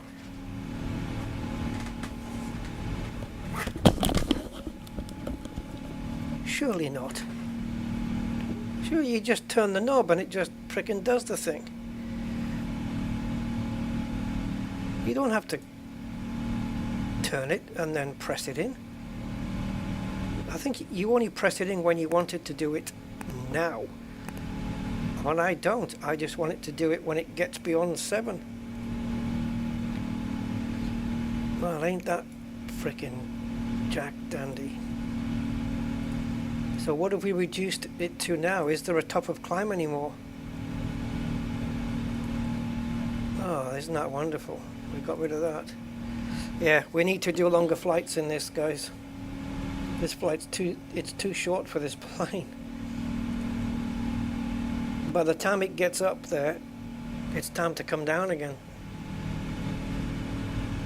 And I was delayed fucking about with cameras to bring this plane up to where it's supposed to go. Alright, we need to change the VS. I need to get this thing up like rapid.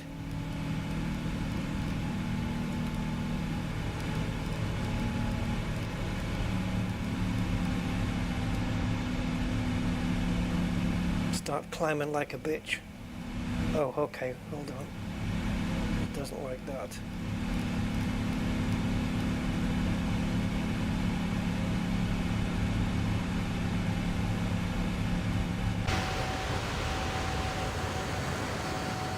Yeah, this flight's already, before we even move any further, to me, this flight's an abomination already. So it's just a question now of just seeing how much more can go wrong, basically. It's a shame because the weather conditions look kind of nice and graphically and everything, it looks kind of cool.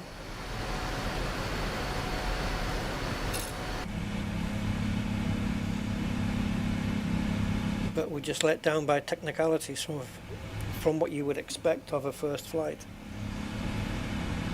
It's not my first 777 flight in a flight sim. I did it in 2020, which I hate calling it that, but that's what people want to call it. But yeah, that.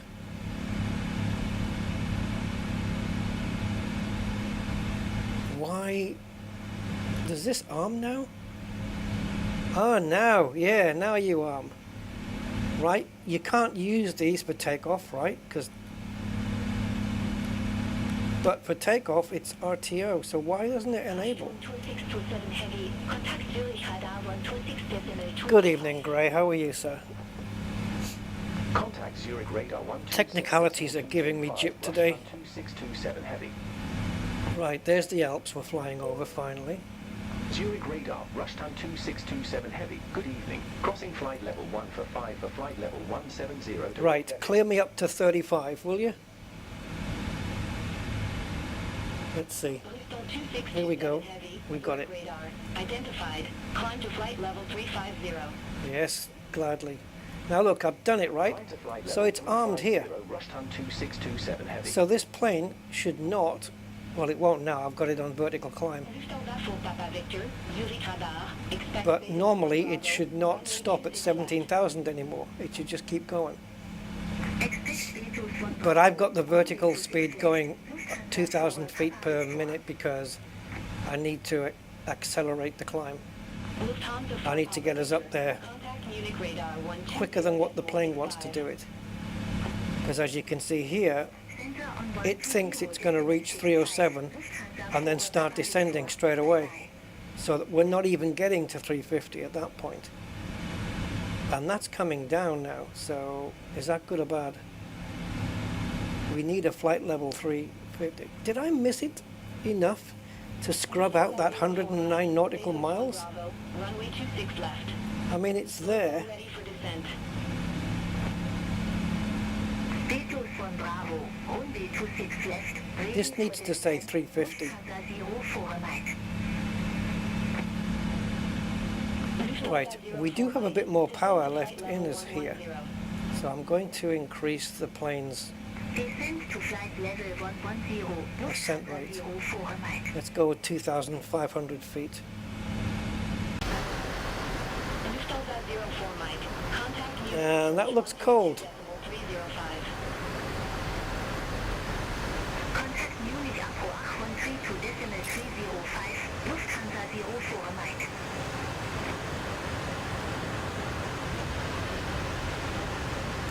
Swiss Alps and over Italy and then down in the French Riviera. We're going to crash this plane on landing, I'm sure of it. Rushton 2627 Heavy. You're off course. Clear direct Revit. Osumo navigation. Clear direct to Vebit. Clear direct Vebit. Resume own navigation. We've gone past Vebit, 627 Heavy. haven't we?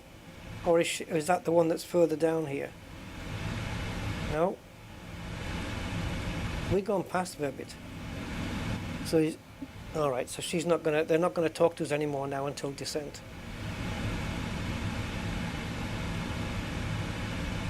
Yeah, it's all gone wrong, guys. Really. By the time this plane climbs to 35,000, it'll be time to come down again. Lufthansa 1 Victor Victor. Flight level 300. How are we going to cope with that? Lufthansa 1 Victor Victor. Zurich radar. Identified. See, this number's going down and I want it to go up. So I think what we can do is just maybe set the flight level to 30,000 instead.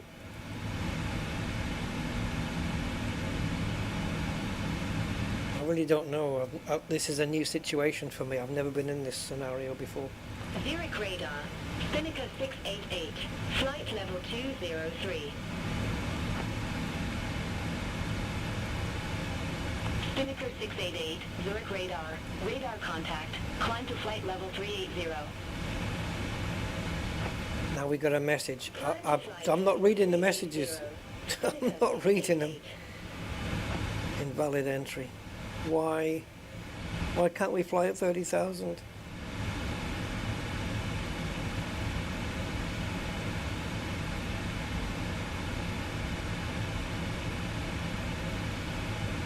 I know I can set this to 30, but the plane needs to know that that's where it's going to be, at its ceiling. It needs to know that.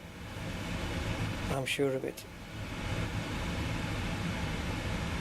Right, do you have a top of climb on here now?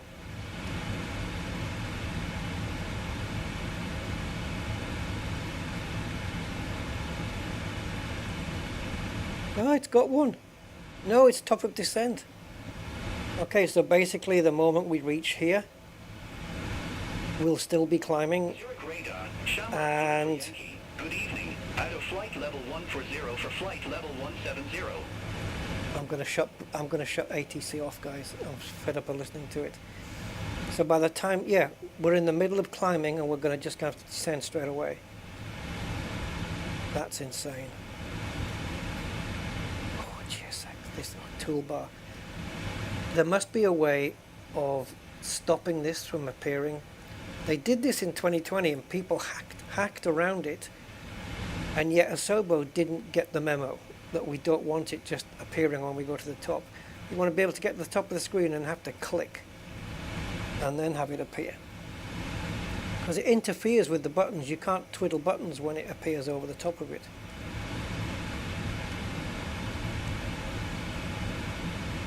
Oh, wait a minute, what's this? We've got a top of climb here and a top of descent there. So but that's not gelling with what you're telling me on here. That's good. This is good. On the radar, this is great. On the Airbus, it tells you top of climb on the computer here. So what's all this, cobblers? I know these small numbers are the aeroplane's estimated numbers. It's what it thinks it's going to be doing. It's only these which are the constraints set by the Aviation Authority. But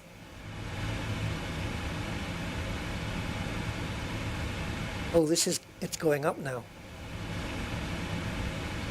All right. So once we get to cruise altitude, that'll stay there, and then it's whatever nautical miles are left. So it's 109 plus the 5 we still have to do. Holy Jesus, man. Honestly, this is nuts. But once that says 350, all the rest of this starts to make sense. Right now it doesn't. This top number, it should be 350.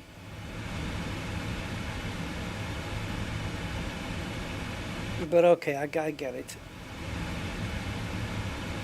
So we're about to hit top of climb in just under 2,000 feet.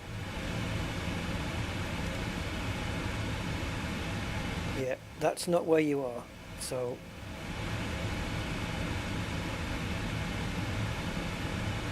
oh, I know why it's showing me that. We're on the wrong frickin'. There we go. Right, so there's top of climb.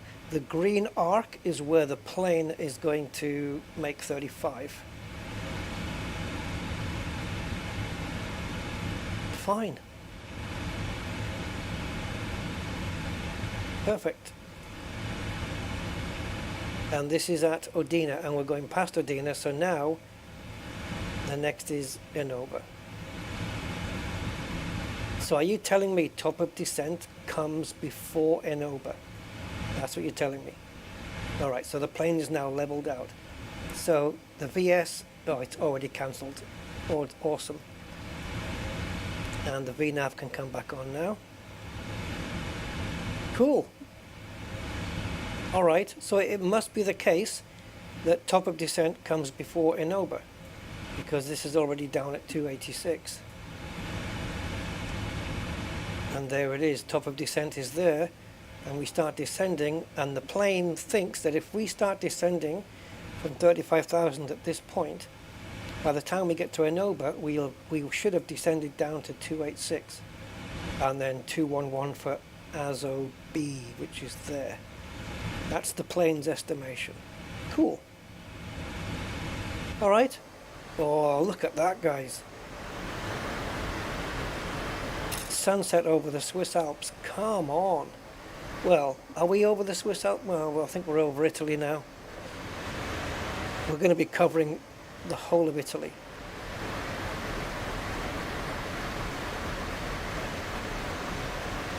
Yeah, that's a nice shot. Okay, it makes sense. Oops. It makes sense now. We can switch these panels around, yes? Yeah, well, I don't know what the difference between these two is. I don't think anything. And I don't know if you can decide what goes on there. There's buttons here, but I'm not going to mess with them. Right, so we know that we're going to descend down to 4,000, which is our final altitude. So if we set that now, the plane should not descend. There we go. And it would, I don't have to press any, if I press that button now, the plane's going to descend to 4,000. So I don't want to do that.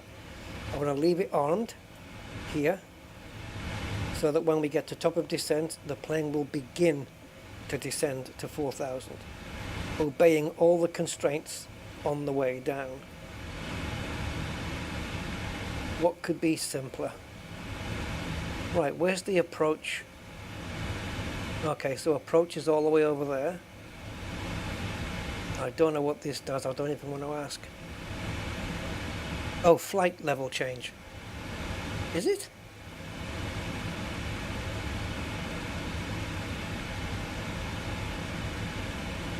See, it's weird. If that's flight level change, why isn't it over here with all the flight level change buttons?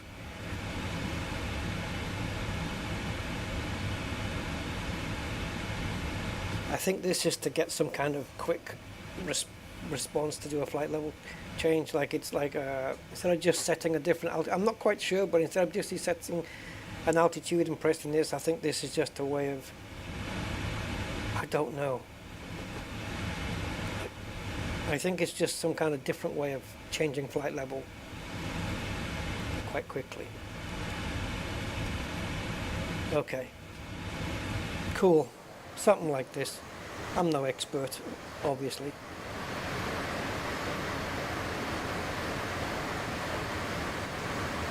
Look at the colours of the sunset just glistening off the metal on the plane here. The yellow and the orange.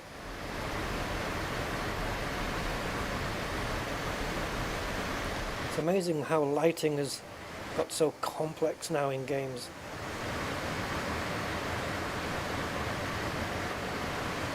Remember when games just didn't have any at all?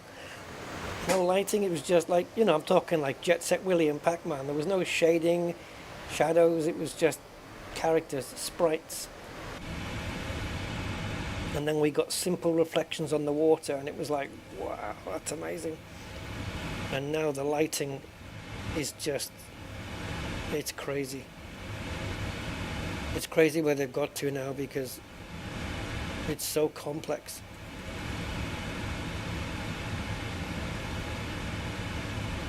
Like the lighting inside this cockpit, how dark or light it is also based on how light it is outside.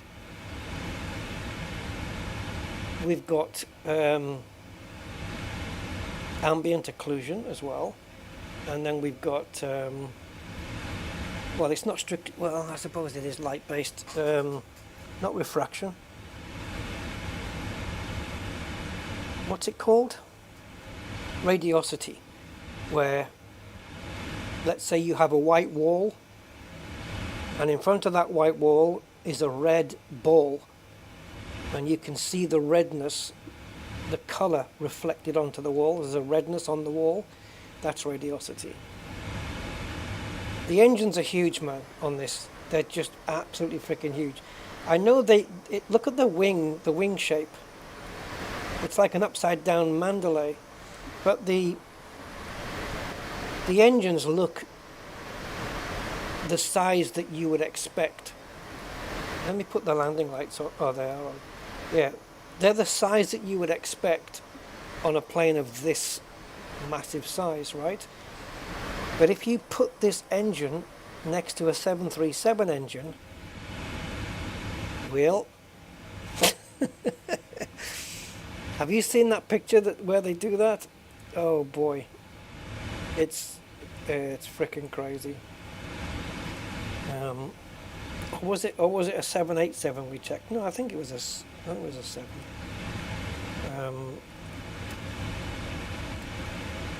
Yeah.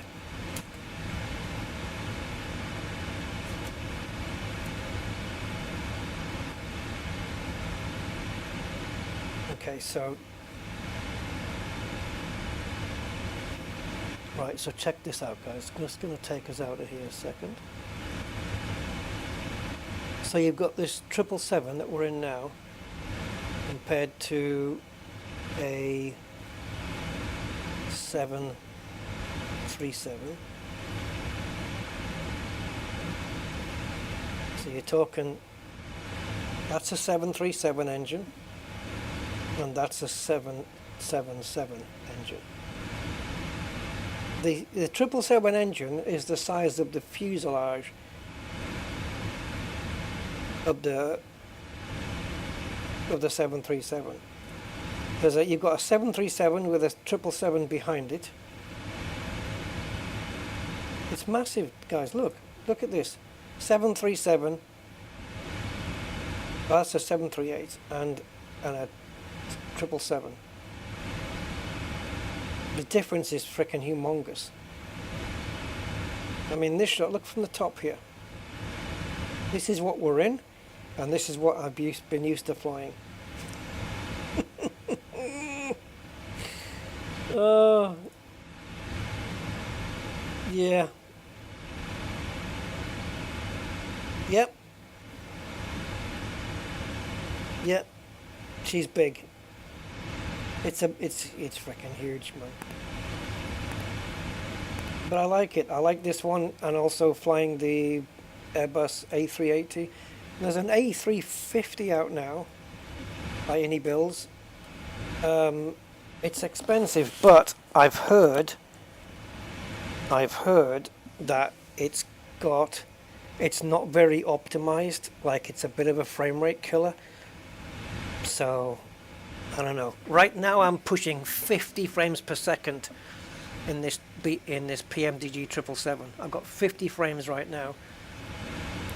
But once I've done, I just wanted to get this flight. I was actually going to do, now which one was it, guys? I had one set up because it was an official training route for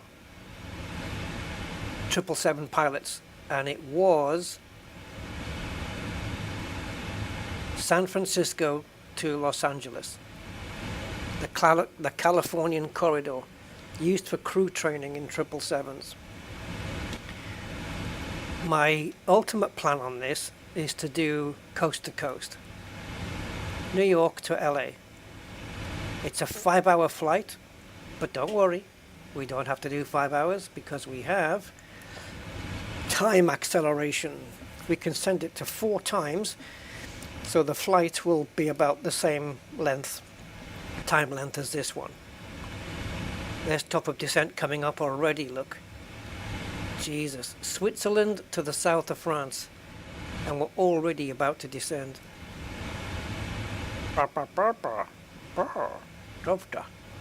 Yeah, we're already about to descend now, so strap in.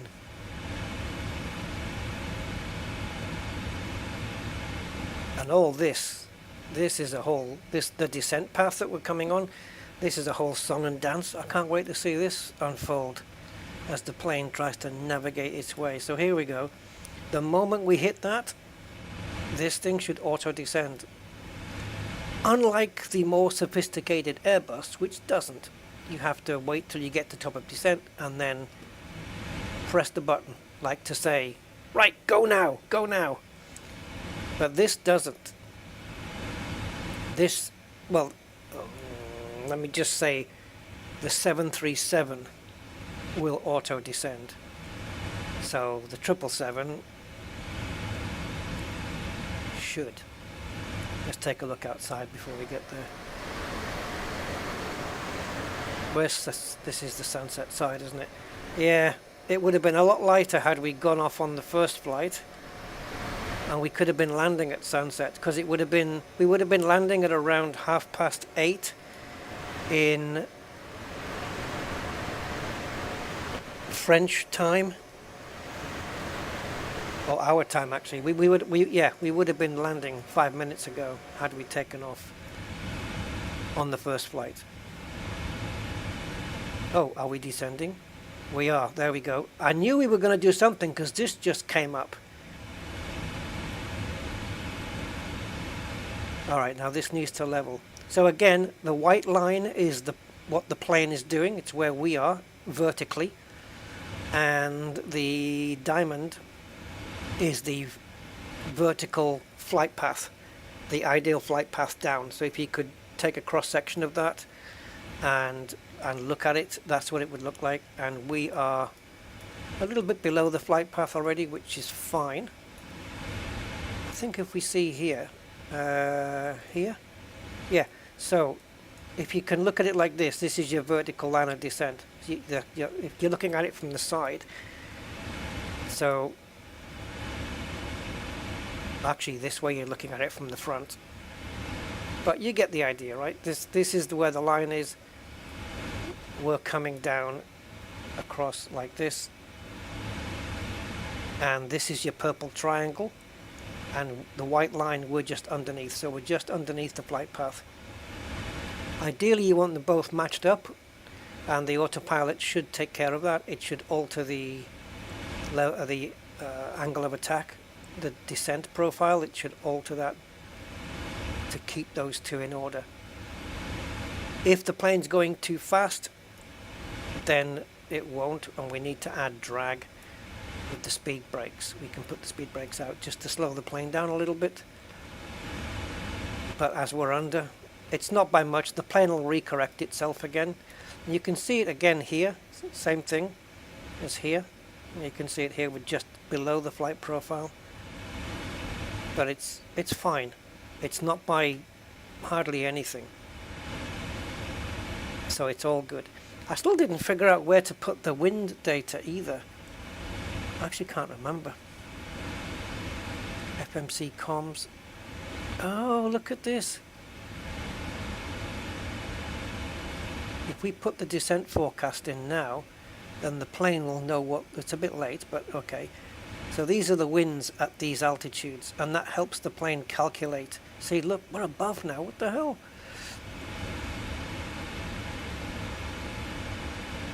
Yeah, so now it's...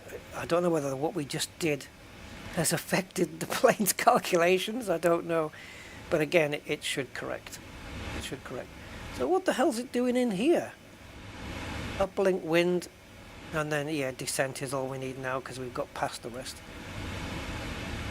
Okay. So again, when we get to Bordy, we need to be at flight level 170 or 17,000 feet or below. We can't be above it. This one we have to be 11,400 feet or above. If there's no B or A, then it means you have to be at that altitude, not above, not below. Like here, 4,000 or above, 4,000 or above, and here on the final fix, you have to be at 4,000, and then the glide slope will kick in. The glide path is 3 degrees, and it should pick up the glide slope by here, and it'll just bring the plane in nicely. So yeah, all's good in the world. Well, it isn't, but it's a thing you say, isn't it? Oh, wait a minute. We need to set the approach details. I haven't told it yet. Right, so approach. Let's do flaps. I don't know. Where are we on this? So we're at flaps 1, 5, 15, 20, 25, and then fully extended is 30. It depends how long the runway is, but yeah, let's do a flaps 30 landing. Put that in there. So I think what we'll do is we'll go flaps 5, then jump to 15, then jump to 25, and then on the final approach we'll get it down to flaps 30 so that we're fully configured. Yeah, it's as easy as that. And the decision altitude needs to go in as well, which we know is 291. So if I start twiddling this button, it appears here. So we need to bring that down. Oh, move out of the way.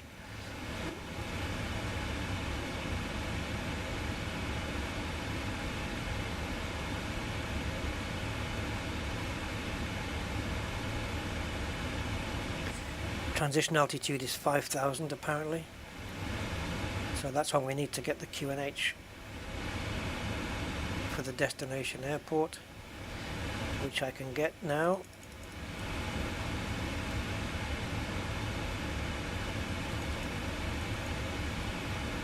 Come on. Okay, so 291, that is now set. Right, the weather, the QNH air pressure for the other airport is arrival 1014. Okay, well we've got our thing set to 1015, so it's just a quick change. Look at all this mess. There's the runway. So we're going to go there, round, and then do a turn and a land. Oh, over the sea as well. That's going to be fun. Yep, that's going to be fun. And it's in the dark.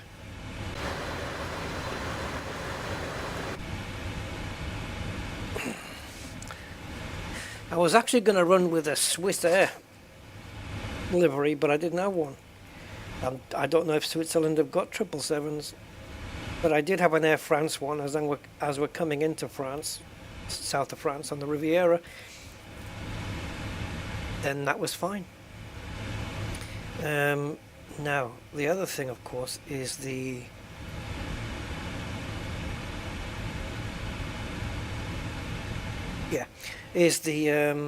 frequencies for the oh, it's radio. Is there a radio? Navrad? Oh, it's got it. Awesome.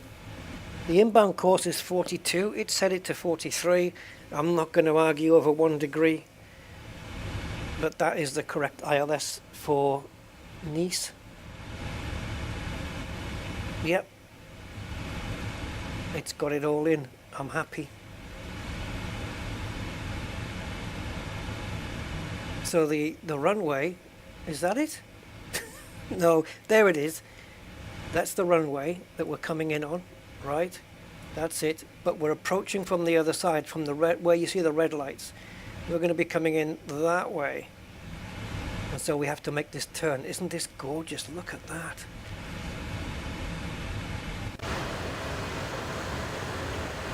Welcome, guys, to the south of France already. The Côte d'Azur. The Blue Coast. No, Blue Coast.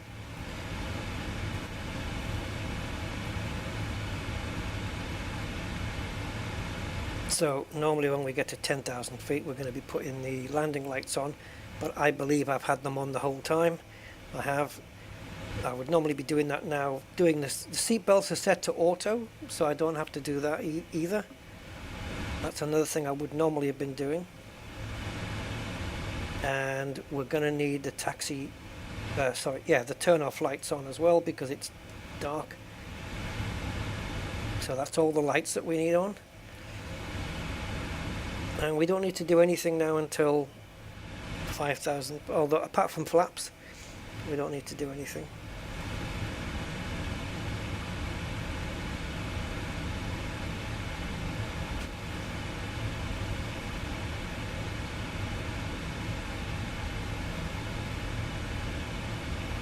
Do we have a... I can't remember on this. You know, on the Airbus you press LS and you get all the landing dots here and stuff for the localizer and stuff. Is that this button here?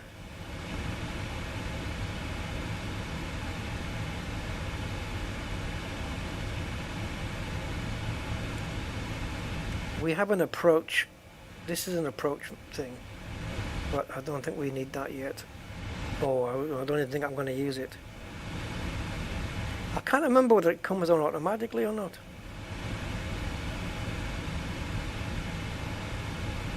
Now this green dot, I don't know if that's telling me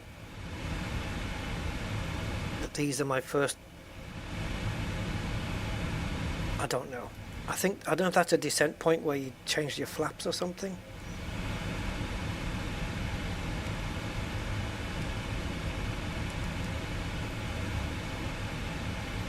Oh, the world's gone very dark now.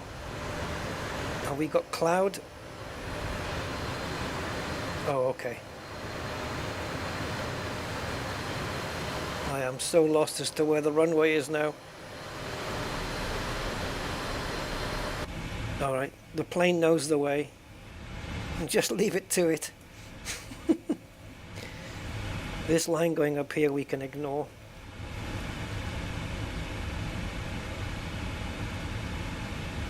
And when do we use this? Let me just flick this button, guys, because I'm really, really interested to see, and just hope nothing goes wrong. Where is it? This.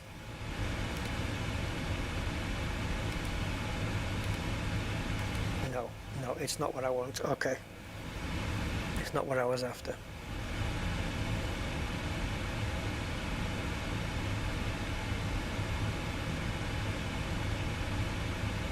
Right, so we need to set auto brakes. I can't remember whether we have to set...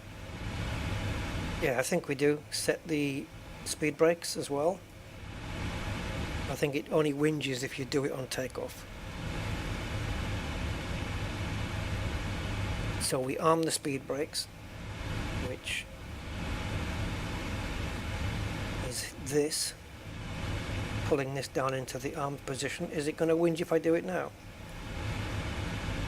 Speed brake armed. Okay, it's fine. Cool, cool.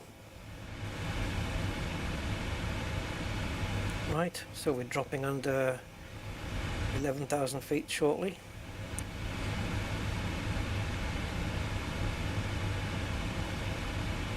Can't remember what those green dots are, but I'm going to use it for my flappage. I'm going to go 5 here, and I'm going to go 15 there, I think.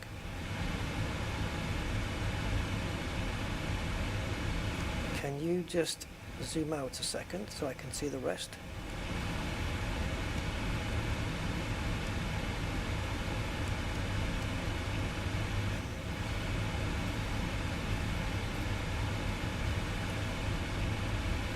That top menu hasn't bothered me so much in a long time. And it's proper getting in my way. Yeah, okay.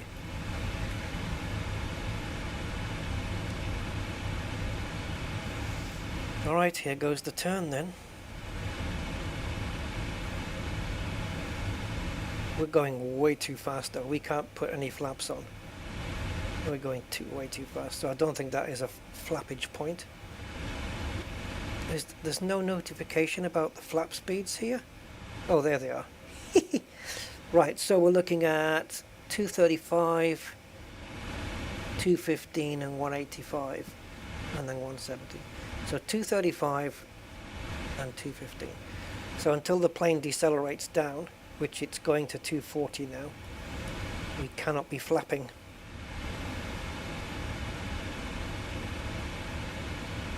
Nothing to see here. Oh wow, look how far we've come out. Because we're turning around and we're going to be going back to land here. When I say land, I don't mean land the plane, I mean land as in land and sea. Yeah, we're going back to land, and then we're going to turn around to land on the runway.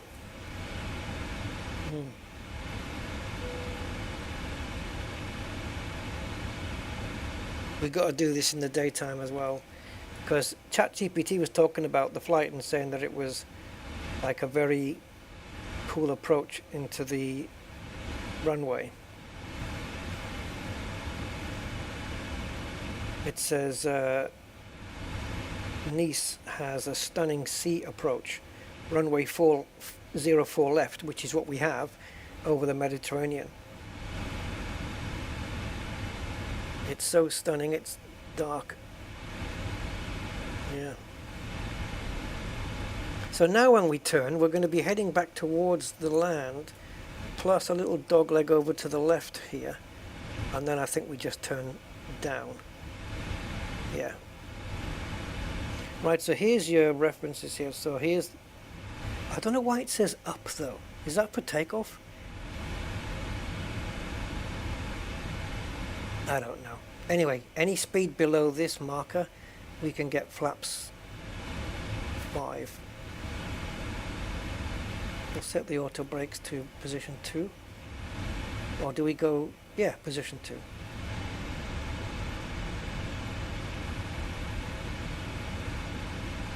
What if you go to auto? What does it do there?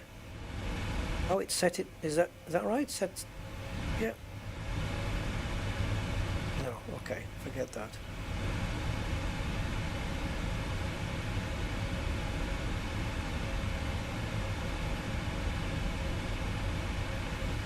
Oh, it's, yeah, it's very dark.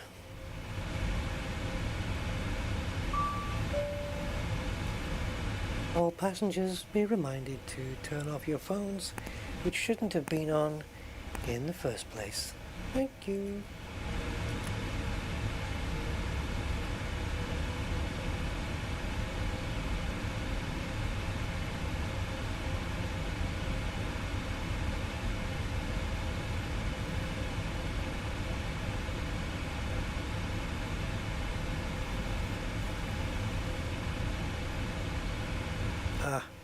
Land ahoy, skipper.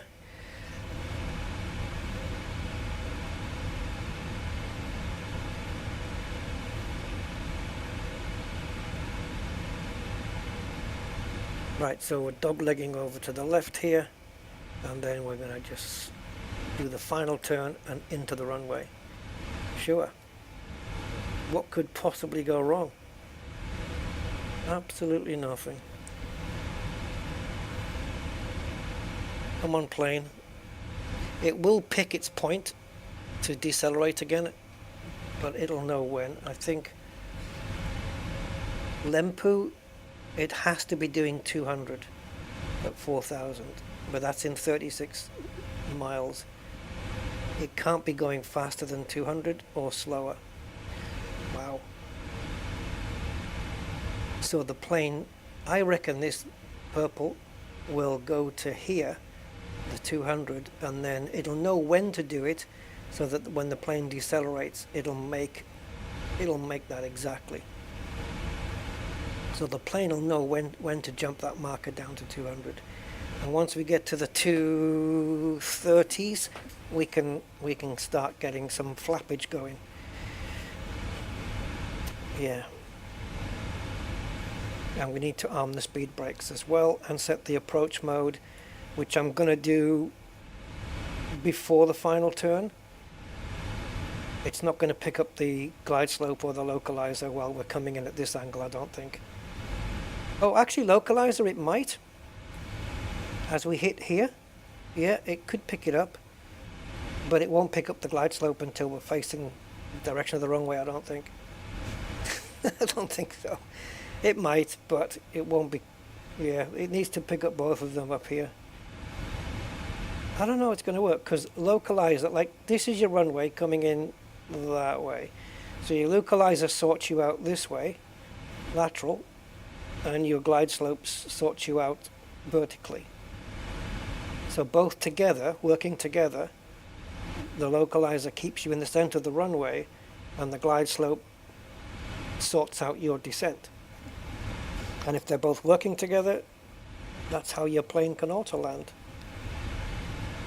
Cool, isn't it? Yeah, I did see you earlier there, Mark, by the way. Yeah, no flickering. Yeah, no flickering yet. Where's all the land gone? Is it all still over there? So yeah, we are bang on profile here. Everything, the plane's happy. Am I?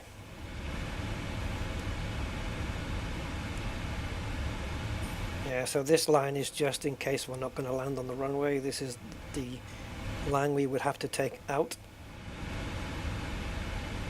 if it was an aborted landing.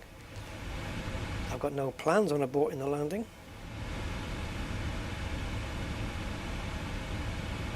Oh, in VR, I haven't actually, yeah, I've not actually tried this plane in VR.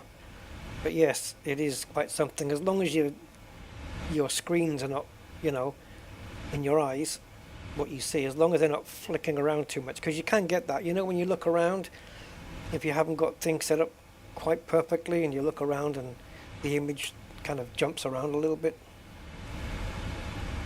Flappage. Yeah, I'm sure a pilot's used it at some point. Right, so once we get under 5,000 feet, that's the transition altitude, we will change the air pressure to, well, it was 1014, it might have changed, so we're just going to get a refresh on that. If I click that again, will it do it? No, that's to do a search. No, I'm just going to go by this then. I'm surprised there's no refresh here. What's simple? Oh, right. Yeah, but now you've got it in inches, which is no good unless you're in the United States. Ah, there we go.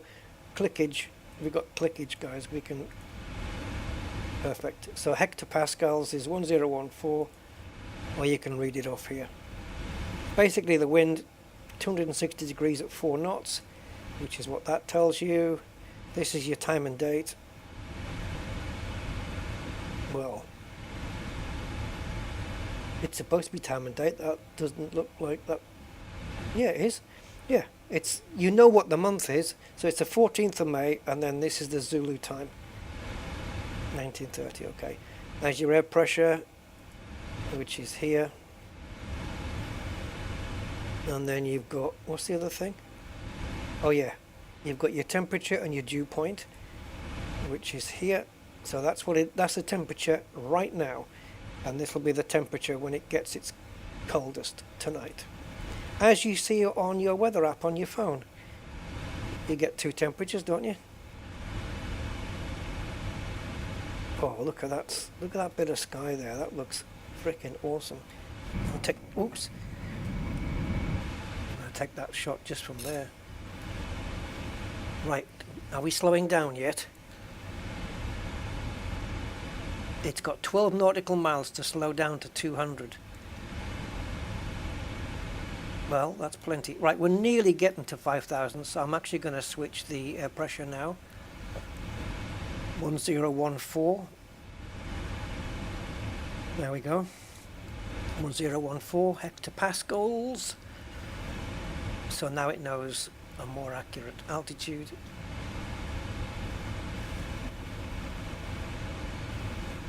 Now I think in the I don't know if it's going to happen. I think, yeah, in the last update they did, we're going to find out anyway. I seem to remember reading something about them solving something, but was it the when you land and the taxi ribbon comes back on again, even after you've turned it off? I don't know if it was that. What's this plane doing? It needs to slow the hell down. It's still doing 240 and it's got 7 miles to get down to 200. Unless that's 200 or above as well. Oh, here we go. Here we go. Look where it's put it, all the way down there. Right, so we can help ourselves here now. We can get some flappage. So flaps 1.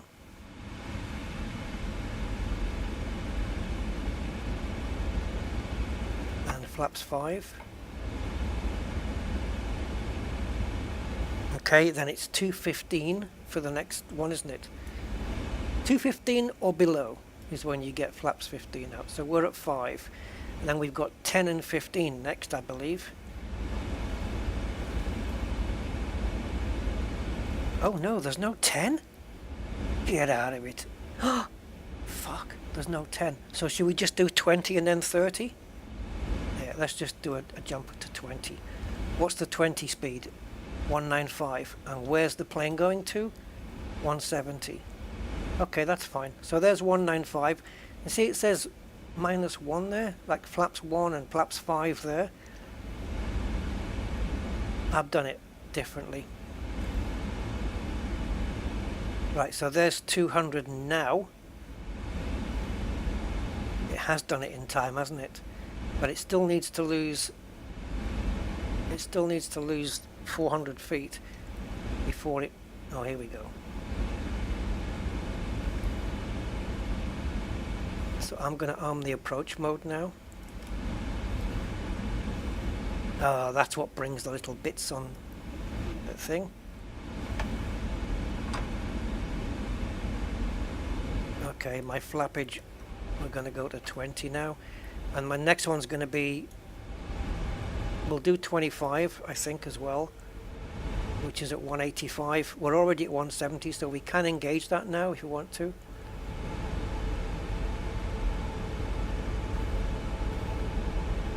Let's just make it complete the turn.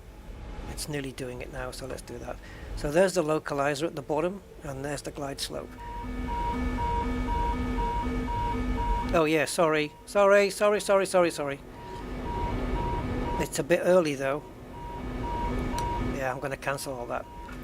It's just having a whinge because I put too much flappage out without putting the wheels down. That's fine. It's too early to put the wheels out. So we'll not do that. We'll leave the flaps at 20. So flaps 25 is when it wants the wheels down. So it's got the localizer and the glide slope. So we should be, there's the runway, so cool. So we are now 11 miles from the runway. I think when we're about 8 miles, I'll bring the wheels down. We'll get flaps 25, then we'll engage flaps 30, and we'll land this monster of a plane.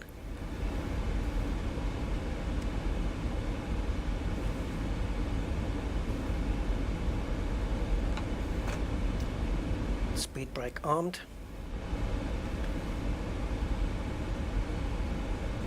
Well, I'll tell you what, that flight path looked so convoluted when we took off though. It was just everywhere. So the fact that this plane is now approaching the runways is just amazes me.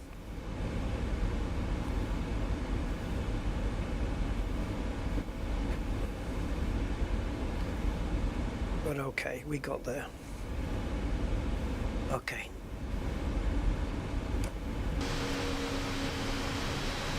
The wheels are coming down if we can get a view.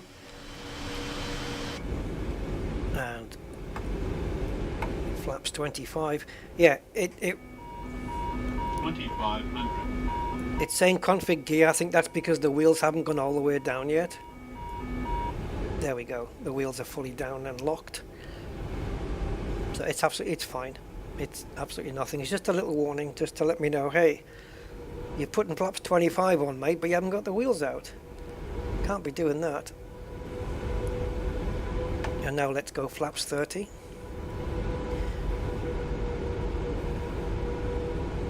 Now where's my actual... Right, so this is the height, the altitude, and this is our height off the ground. So this is what I'm concentrating on right now. And when it gets to 500, I'm going to take over and crash the land. I'm going to land the plane. So we've got speed brakes on, we've got auto brakes on, and we're going to invoke reverse thrusters as well. So that should be fun.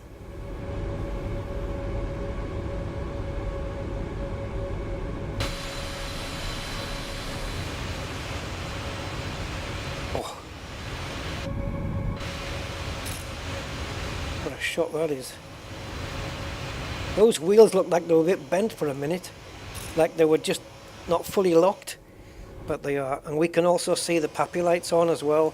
We've got 2 reds, 2 whites, which means we're not too low, we're not too high. The plane's bringing itself in right now. You can see that we're at 1,100 feet, and this says 4 because the plane, it captured the glide slope and took over basically. So we're interested in this number.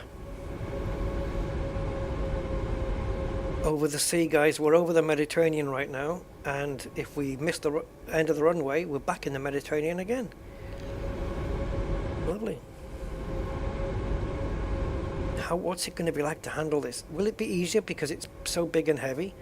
So will it, like, because it's slower moving? Or will I just absolutely... Okay, I've got the plane, and I'm scared, guys. I can't see the threshold, you know, to point the plane at. And then once you land, you look all the way down the runway to the end. We're too high.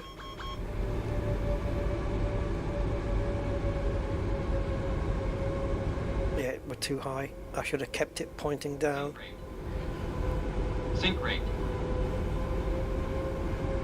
30. 20. 10. I hope there's enough runway. So we landed a little bit high. Full reverse thrust. And brakes. Please stop. Please stop before the red lights. Oh my god, just. I don't know why it was weird because we were landing fine. The altitude, you know, the descent was fine, and then suddenly, whoops, high, too high. Like, where did that come from?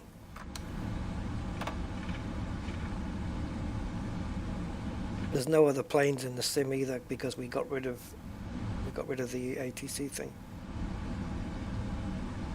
Oh, can we exit here? Oh, I was just going to do a U-turn around there. But it looks like we can exit here.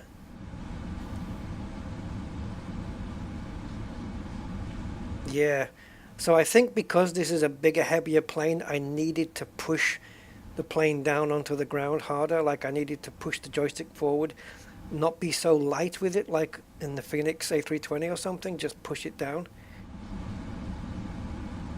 Thanks, David. Yeah, we need a gate now. And the runway taxi marker things, they haven't come on.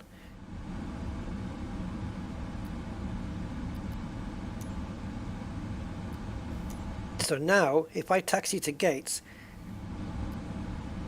it's nice ground? Nice. Yeah, it might bring them on now, but if it does,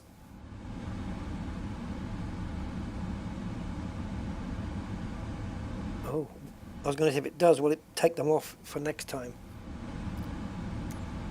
Taxi to gate 42 via Kilo Golf Tango Sierra Charlie. Like, what? Okay. Kilo Golf Tango Sierra Charlie. All right. I don't know. Let's see if we can do this, guys. So we want the airport information. Airport information. No, I don't want the briefings. There we go. Where's the chart button? Do you not have? Okay, I'll zoom in myself then. No, what is this? Why have you exited? No. This one? Aye, baby. Now you're talking. Right, so it's Kilo Golf Tango Sierra Krusty. No, Charlie. Where are we? We're on uniform. Oh, there's Kilo. Tango, we got to get to here. Sierra. Charlie. And where the frickin' hell's 42? Please excuse me.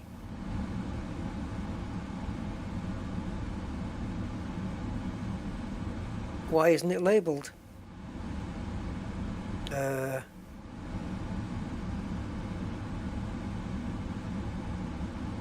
wait a minute, we have to go to... Oh, we are on... Okay, so Golf. So we go down here to Golf. Then there'll be a line to Tango. Because it takes two to do that. And then over to Sierra, over to Charlie. But is it here or is it up here? Where's all the gate information? Ah. Okay. So we want 4-2. It's there. Charlie, there we go. Oh. And do you show our plane on this map? No? No, we're not there. Toggle aircraft icon.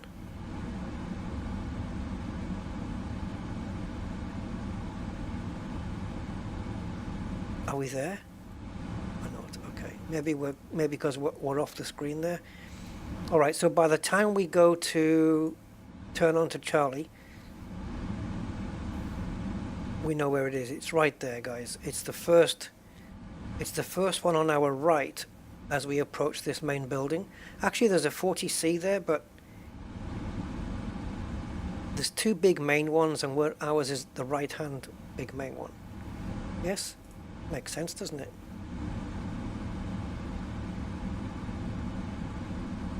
Right, so we're on Kilo right now. we've got to go to why is uniform not mentioned? We have to go to golf, and then there'll be a turn off up to tango. So we've got a turn off here, and by the time we get to this second one, we should be going up to tango. Is this making sense to everybody? Right, landing lights off. Oop, no, that's the right one. There you go. All right. So the only way I know I've got to turn off to my left is because there's green lights there. So there's the first set of green lights going off to the left.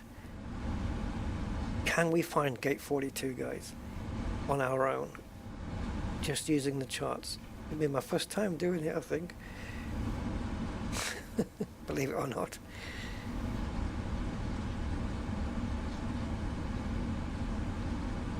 We've retracted the flaps, they're already in. Right, so now this is the second one, and now we've also got lights going off to the right, which is the ones we have to take to get onto tango.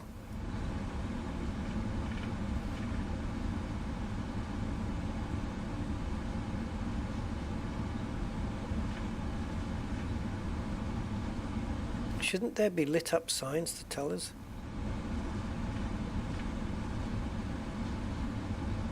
Right, so this is tango,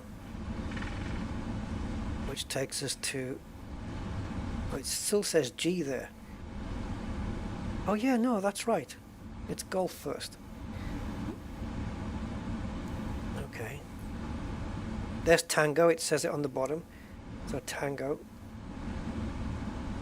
So shouldn't Sierra now be signposted? So, okay, it goes off to the side. I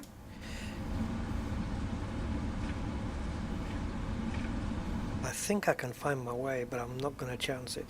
But Sierra is now off to the right here. Will it be labelled on the ground? Sierra, there it is. Perfect. And there's the building in the background on the left there. And ours is the first of the major right-hand side slots against the building. That's the only way I can tell myself where to go. Yeah. This should be following the plane. I'm just going to hit the brakes here while I can figure out why it's not doing that. It doesn't have a thingy option to follow the plane.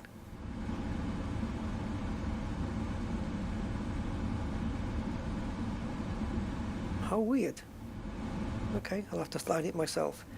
Okay, so we're just going to do Charlie here, and then it's straight into the other one.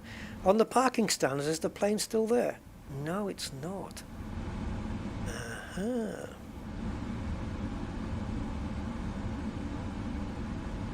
Okay.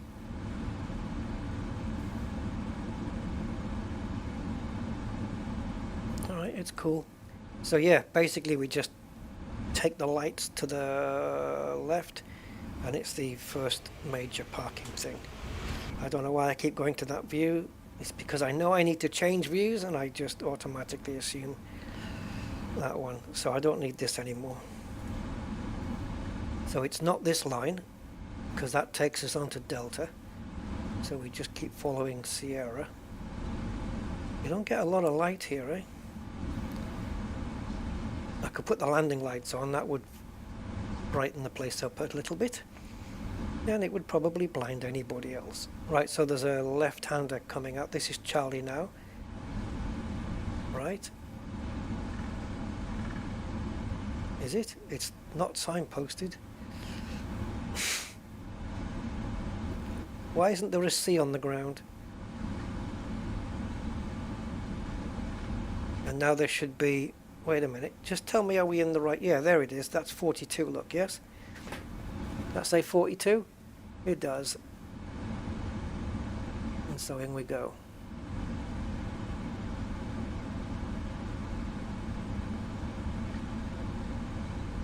Welcome to the Côte d'Azur, everybody. Please get your coat.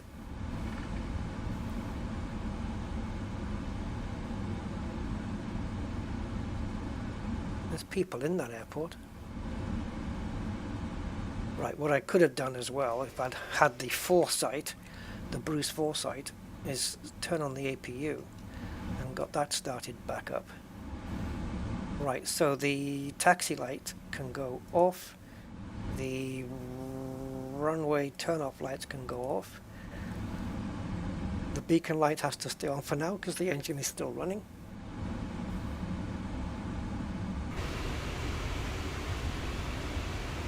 We'll see if we can get the jetway attached as well.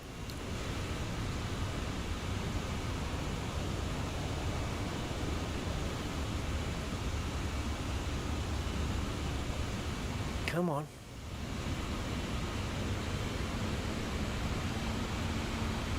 I don't know which is our landing spot here, there. It's not very, it's a bit messy, isn't it? Normally they tell you which one is for which plane, but I'm just going to leave it here.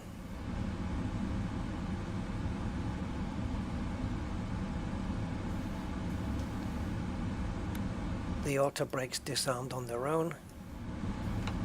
Oh, it looks like the speed brake disarmed on its own as well. How cool is that? Auto throttle disconnected.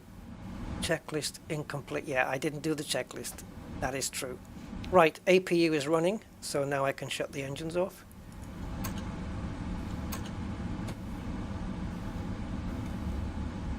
And let's get the parking brake on. Did we move? Why? I've got the brakes pressed. How is it moving all by itself? I'm going to readjust it. Hold on. I have a little app which I don't know if it works in 2024.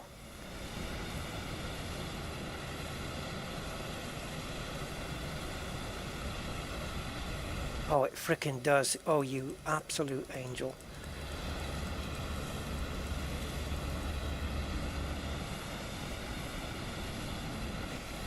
How did you manage to work in 24 as well? That's brilliant. Okay, now next thing is to go to ground services here. Ping ping. And set the chocks and request ground power. That's on. So now we don't need the APU anymore. And it should switch the ground power, unless I haven't got it turned on. There, I do now. Just caught it in time. Alright. Let's see if this can manage to do it. The boarding requested. Nope. We're obviously waiting for an update then to be compatible with this plane, because it is new. So let's try that. I can't press anything on the EFB. Oh, okay, it did work. You would think when you click it, I couldn't hear any sound, I couldn't hear anything. And you would think that they would have to tell you. See the APU still running? It is powering off though, I think. It should be slowing itself down. And yeah, is there really a door there? Oh yeah, there is. I don't know if it's open.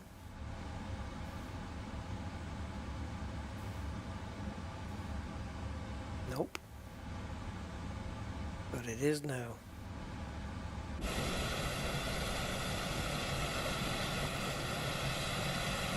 The APU should stop this heat. I don't know how long it takes to power down.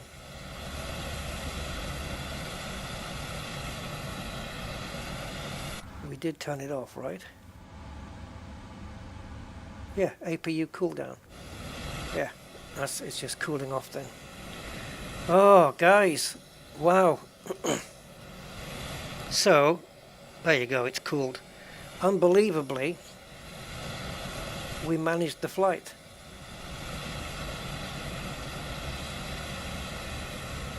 And yeah, passengers getting off this second door. It makes sense for them, doesn't it? Oh, now that I've got that door open, I'm presuming it's going to reflect that here. Did I leave that door open? Oh, there goes my license.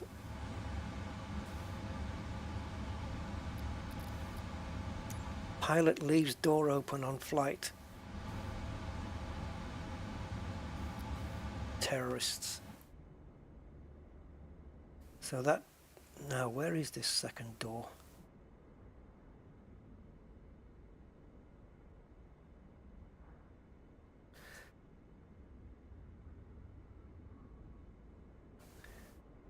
That's it, isn't it?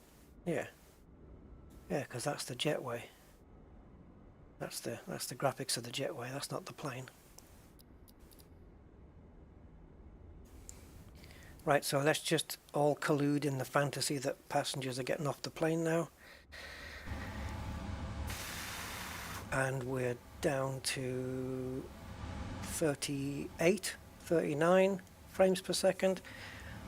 I mean, at least it landed smooth. It wasn't one of those where, you know, you do the whole journey and then when you're coming into land, you've lost all your frame rates.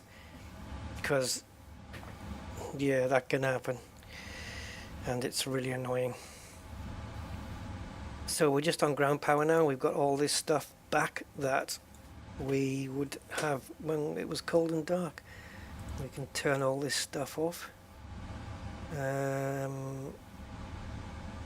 These are switched on by default, but okay. Get all the height. Oops, why are we turning them on again? Get the window heat off. I've seen the window heat is part of the checklist, so I'm assuming that's the way it is, that they're supposed to be on.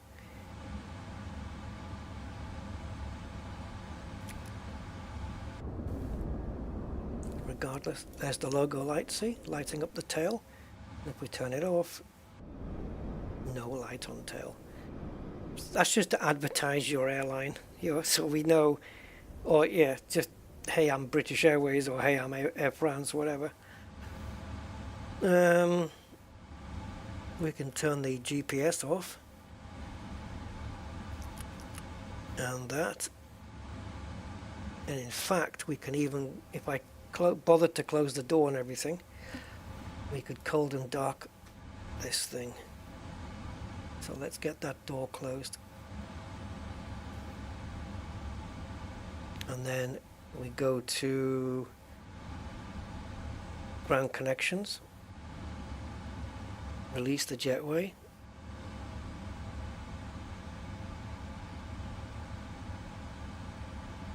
And if I release ground power now, we're only going to run on batteries. And they won't last very long.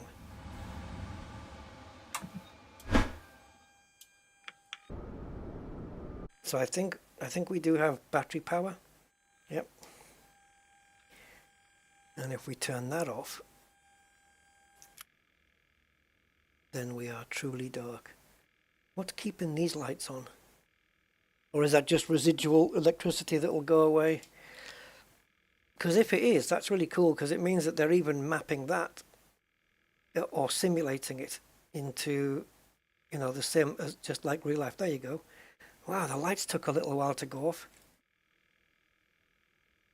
Or was that just me flipping that switch? There we go. So everything's off. I'm just wondering whether these will go out at some point. What are they?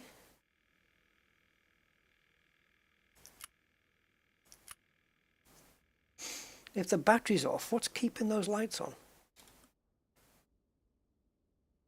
Wouldn't it be cool though if that's the same as like the real aircraft and you just get a little bit of residual electric power that eventually just goes away? Or it could be that the battery does keep those running the whole time because they're powering the iPads. Anyway, yeah, there you go. Switzerland to the south of France in a 777. A very short flight for a plane like this, because it will do Heathrow to JFK, this plane, quite easily. it'll fly across and do the whole UK to America. But I want to do New York to LA. I don't want to do it the other way around, because landing at New York's just going to be graphic heavy, especially after a 5-hour flight, and it's going to tank my frames, I think. But if we take off from JFK and land at Los Angeles International Airport, that's a 5-hour flight in real time. But we will be going, once we reach cruise altitude, we'll be going 4 times faster until the descent phase, and then we'll just get back to normal and bring it down. So that's the one I want to do. Okay guys, that'll come next.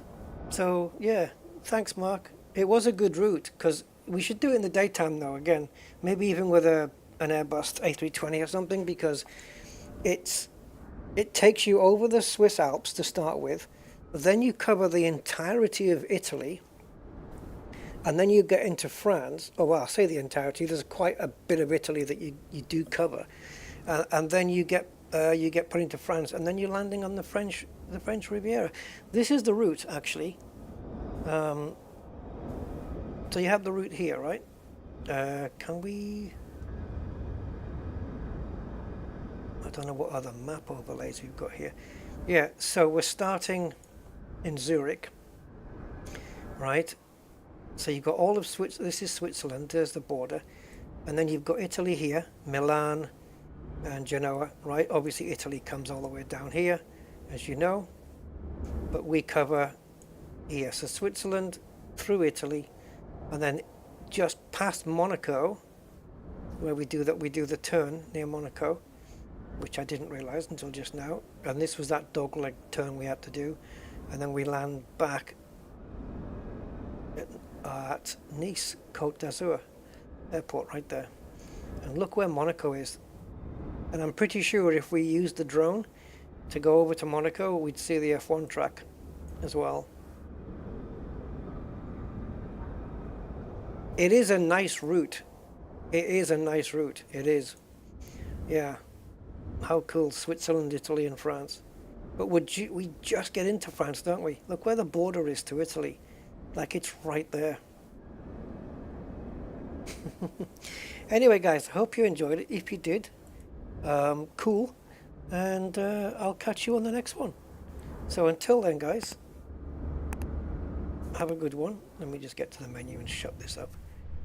Yeah, have a good one, guys, and I'll see you then. Thank you, and good evening, or good day.